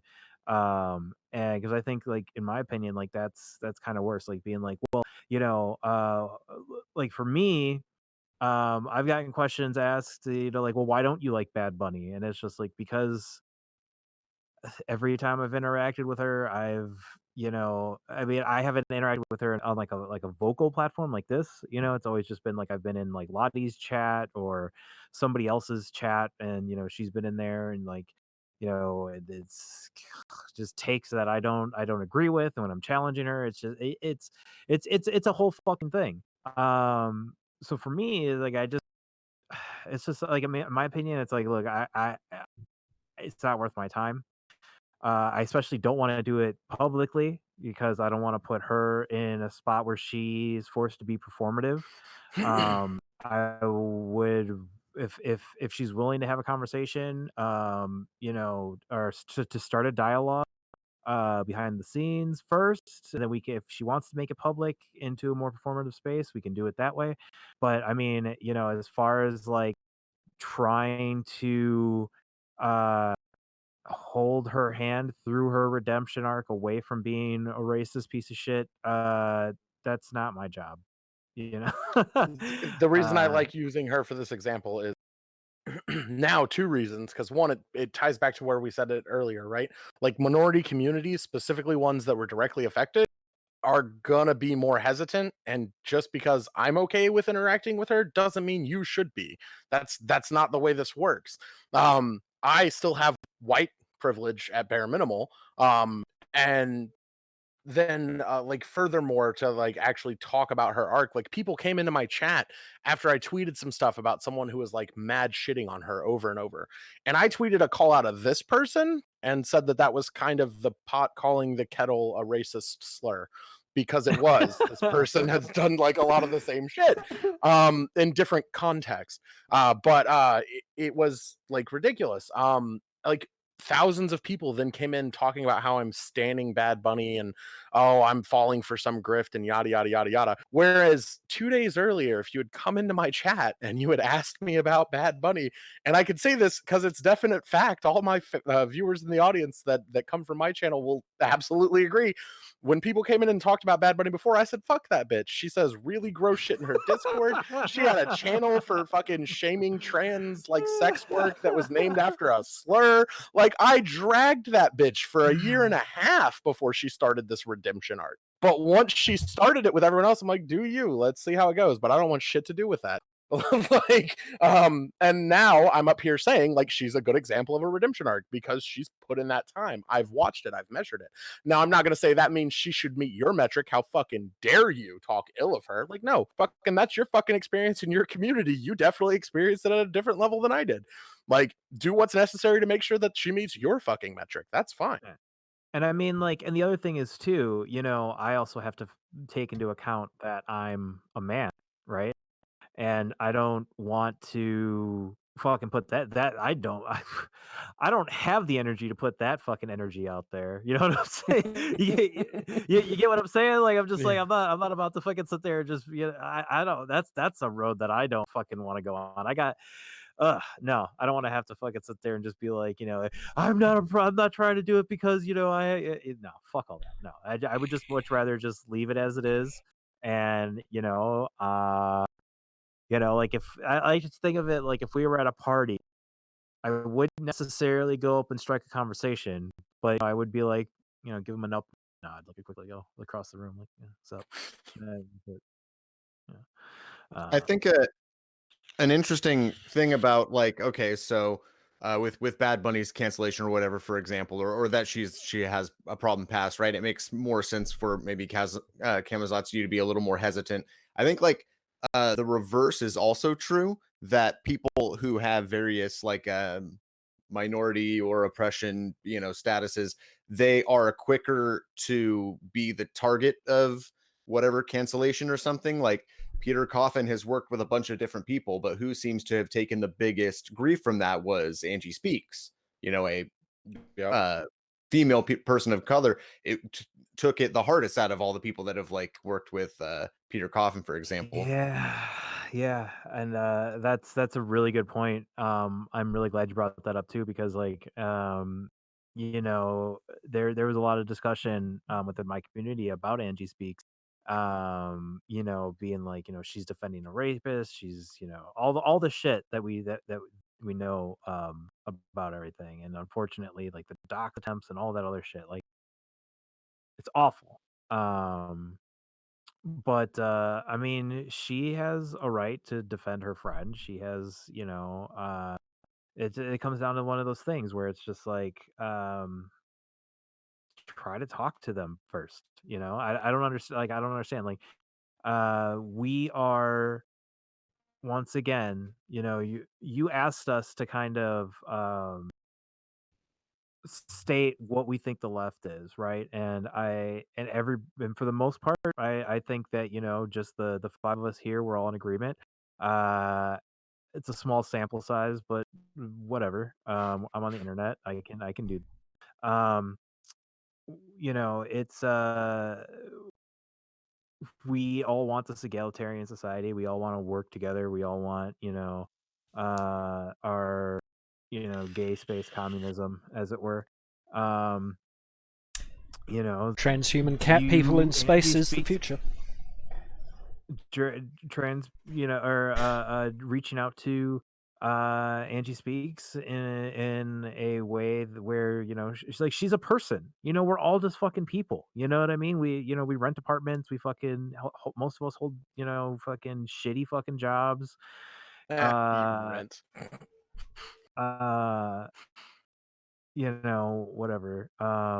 Well, I know I outed myself. had I to. already outed. I already outed myself like on stream. There's a clip of, I think it says Zotz is a landlord. I'm not. I'm not.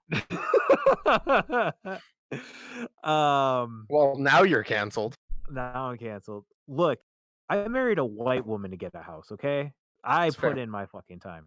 All right. What was I gonna say? But yeah, like there's there's way better ways to get it into doing this, and we just really have to start walking our talk. If we really want to engage with people, we have to see past their celebrity, see them as people, and try to engage with them as such.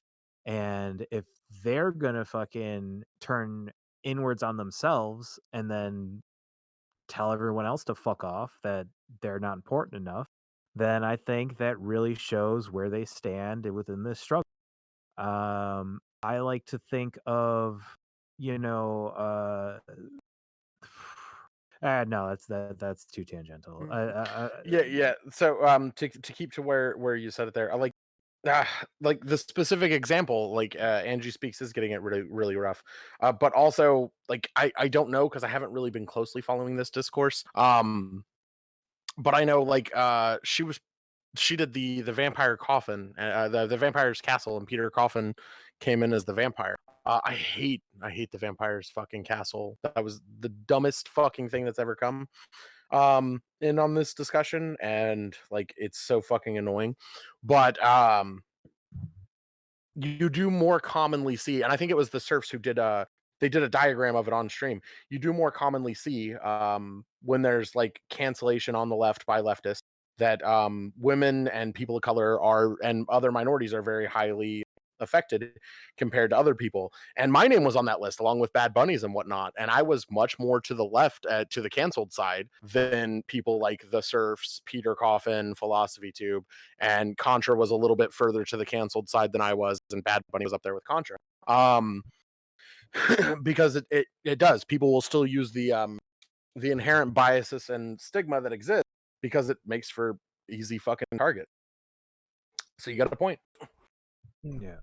I mean, one thing I hate the idea that somebody gets canceled because they're a woman. You know what I mean? Or because they're black, or because they're trans, or because like whatever it is. Fucking A. That's not what we're here to do, fam. That's not what we're here to fucking do. one thing That's I why I will don't like subscribe to the cancel by association, which is what I think this is an example of. one thing I will say with sort of one of the perceptions that I have of a lot of this is that we're all humans, and there is a similar. Hey. Sorry, I shouldn't make Most of generalizations. us are humans. Yeah, we're all sentient. But there's a Was I just canceled? there's a degree of moralizing that happens. And I don't want to sound like I'm judging people, but there are people who don't think as in-depthly about subjects, and they're perfectly valid people, and that's fine. Not everyone has to analyze every situation to the depth that, like, without trying to make myself sound like I'm smart. I'm not. I'm just obsessive and think a lot, like that someone like myself does. And that there's a thought process of, I'm a good person, the left stuff is good, so I like that because I'm good, so bad people aren't allowed to like that. And I've seen that in a couple of scenarios of people following that sort of route, which you see it within religious groups, both sort of mainstream Christian, and like I used to be a pagan, and be quite involved in that community here. And you see it there as well, where there are people who are attach so much of their identity to the subject that they're interested in that anyone who they perceive as not right, who tries to associate with that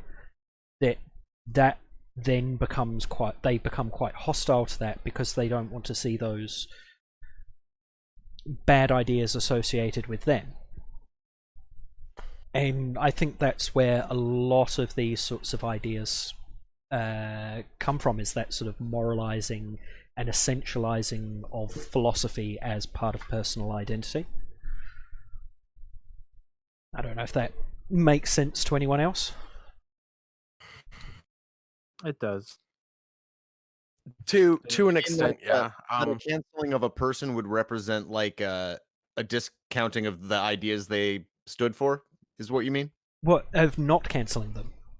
So if someone is allowed to be classified as a leftist, and I'm going to pick a as controversial and well, I say as uncontroversial, although it is a pet peeve of mine. Let's say hanging the toilet paper the wrong way. And I'll just have to say filthy knuckle dragging underhanders.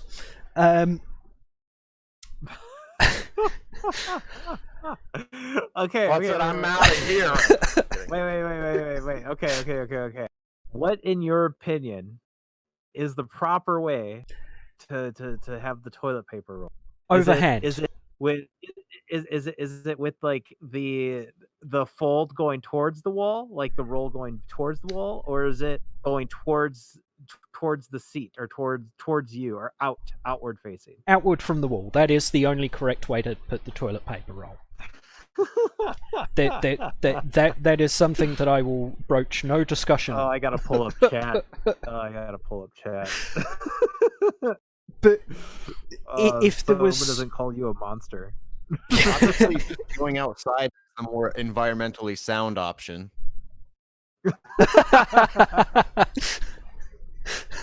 Same. I just shit on. I don't get this debate at all. That's where I stand on all this one. I still to this day cannot understand why this is such an issue for so many people. There are people in my house that demand it be outward, and I'm just like, whatever. As long as I can get it and wipe my ass, I don't really care. they're the good people. I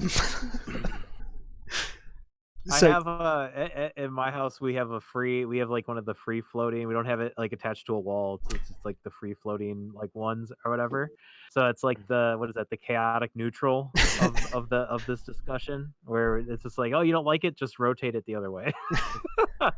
The 3 seashells. That's the correct answer. All right. Does chat have any questions for us? Anything? Only cursed statements there.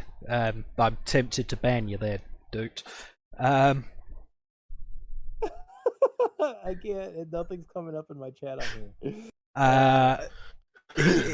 Poop sock.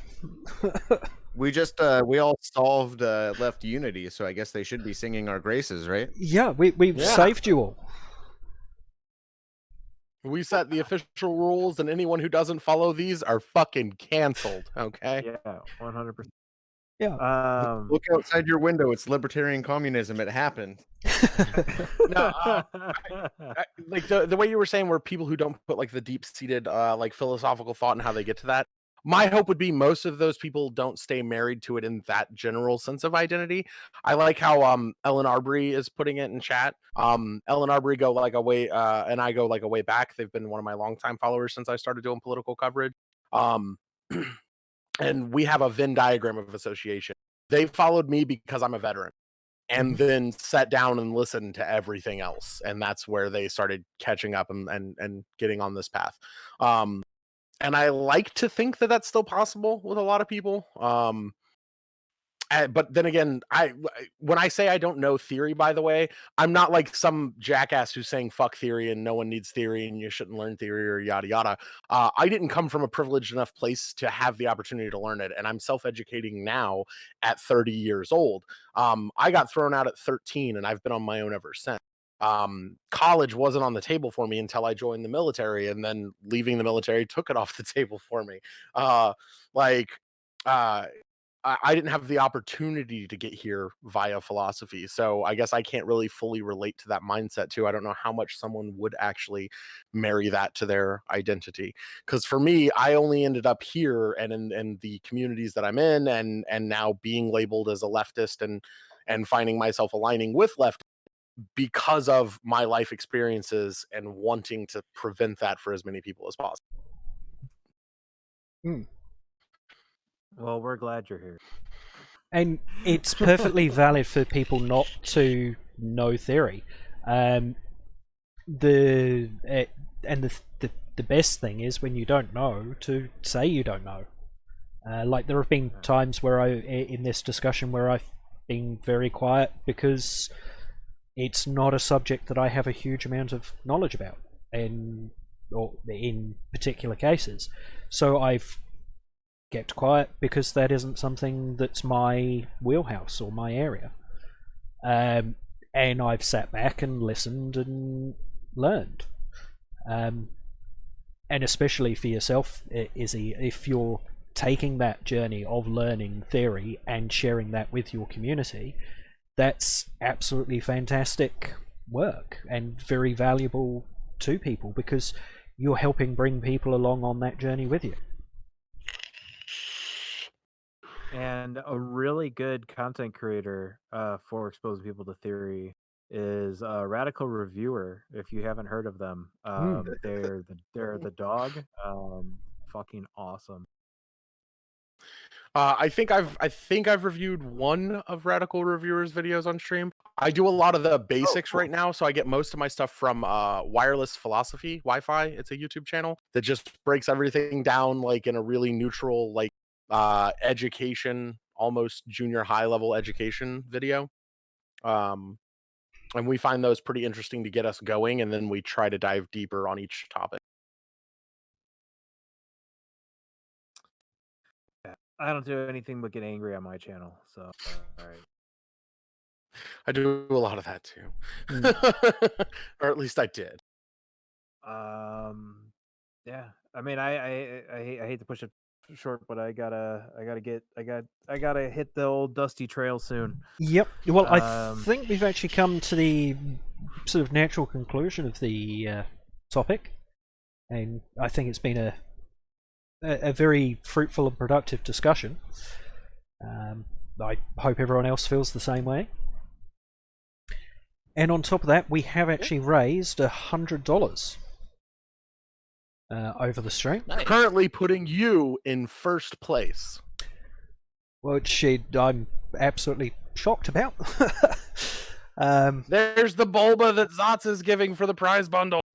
Yeah, you need to. You need to give me like a PO box or some shit like that. I don't have one, but don't worry. I'll trust you with mine. Fine. Okay. All right. So really quick, for anyone who is watching, this charity event Punksci so kindly decided to raise for tonight is going on all month, and I'm challenging any and all content creators on any and all platforms that want to get in on it. And there is a prize bundle that includes a Nintendo Switch, that cute Bulbasaur that Zots just held up, a bunch of swag stuff from one of my trans queer crafty sponsors, and a bunch of swag from the nonprofit main transnet itself. So if you or a content creator you love would enjoy those types of things, challenge them to jump in. I will help anyone set things up and plan. I think everyone knows I have a lot of charity work experience at this point, and I will gladly lend that to anyone who needs it in planning and pulling off an event. And yeah, thank you very much for raising for us tonight, Punksci. That's awesome. Hey, always happy to do my bit to help worthwhile causes. That's Praxa. And also, before we go, I will shout out everyone's URLs there in chat. So, if you've enjoyed the discussion here, you should go follow these people. And if you enjoy this sort of content, click me, because click the little heart thing to follow up top, because this is the sort of discussions that I want to be having in these spaces. That's what I see the use of Twitch being, is having these conversations out in public, so that people can get a better understanding of where everyone is and everyone's feelings and thoughts around these sorts of subjects, especially contentious ones, because I'm a punk, I like conflict, but I'm also a wanky, geeky philosopher type, so I like it to be a bit more comfy discussion. Did you hear about the punk bands? I think it was 3 bands that ended up shutting down an entire show last month for trans rights. No, I didn't hear about that. No. So one of the punk bands had a trans woman on guitar, I think. And when they arrived, the venue very specifically and aggressively told her she was not welcome in the women's restroom. So they walked out, and upon walking out, the other bands are like, "What the hell's going on?" So they told the other bands, and the other bands were like, "Well, fuck this place," and like just like fucking stormed out, threw all their shit in the van, and left with no heads up or warning, no chance for the venue to get someone else for the night, and just walked the fuck out and left. It was glorious. Great. Fuck yeah. That's the type of shit you love to see. But yeah, thank you guys. Thanks for reaching out to me. That was that made me they gave me the it made me feel good.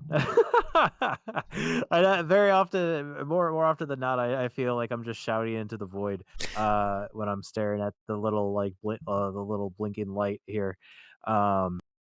Even though I do engage with, I'm very grateful for like the small community that I have.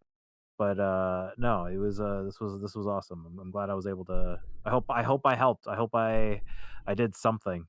I hope somebody gained something from my.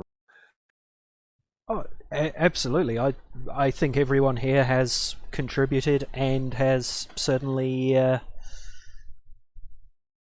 helped. I don't think that, and also want to say thank you very much for everyone for joining, because I mean I'm not exactly big time by any measure, and thank you all for sort of giving me a chance and taking a risk on coming on. Nah, appreciated the invite. It was a fun combo.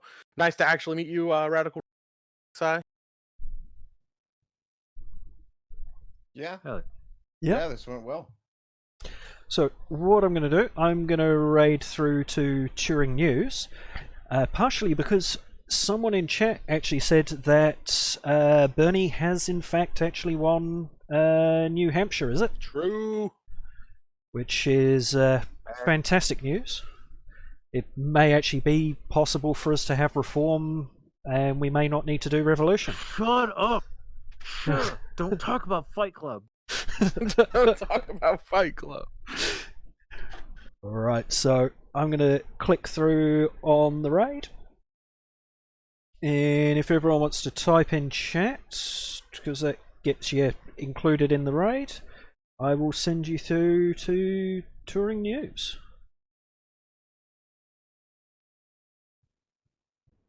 Okay. And I think, yes. And if we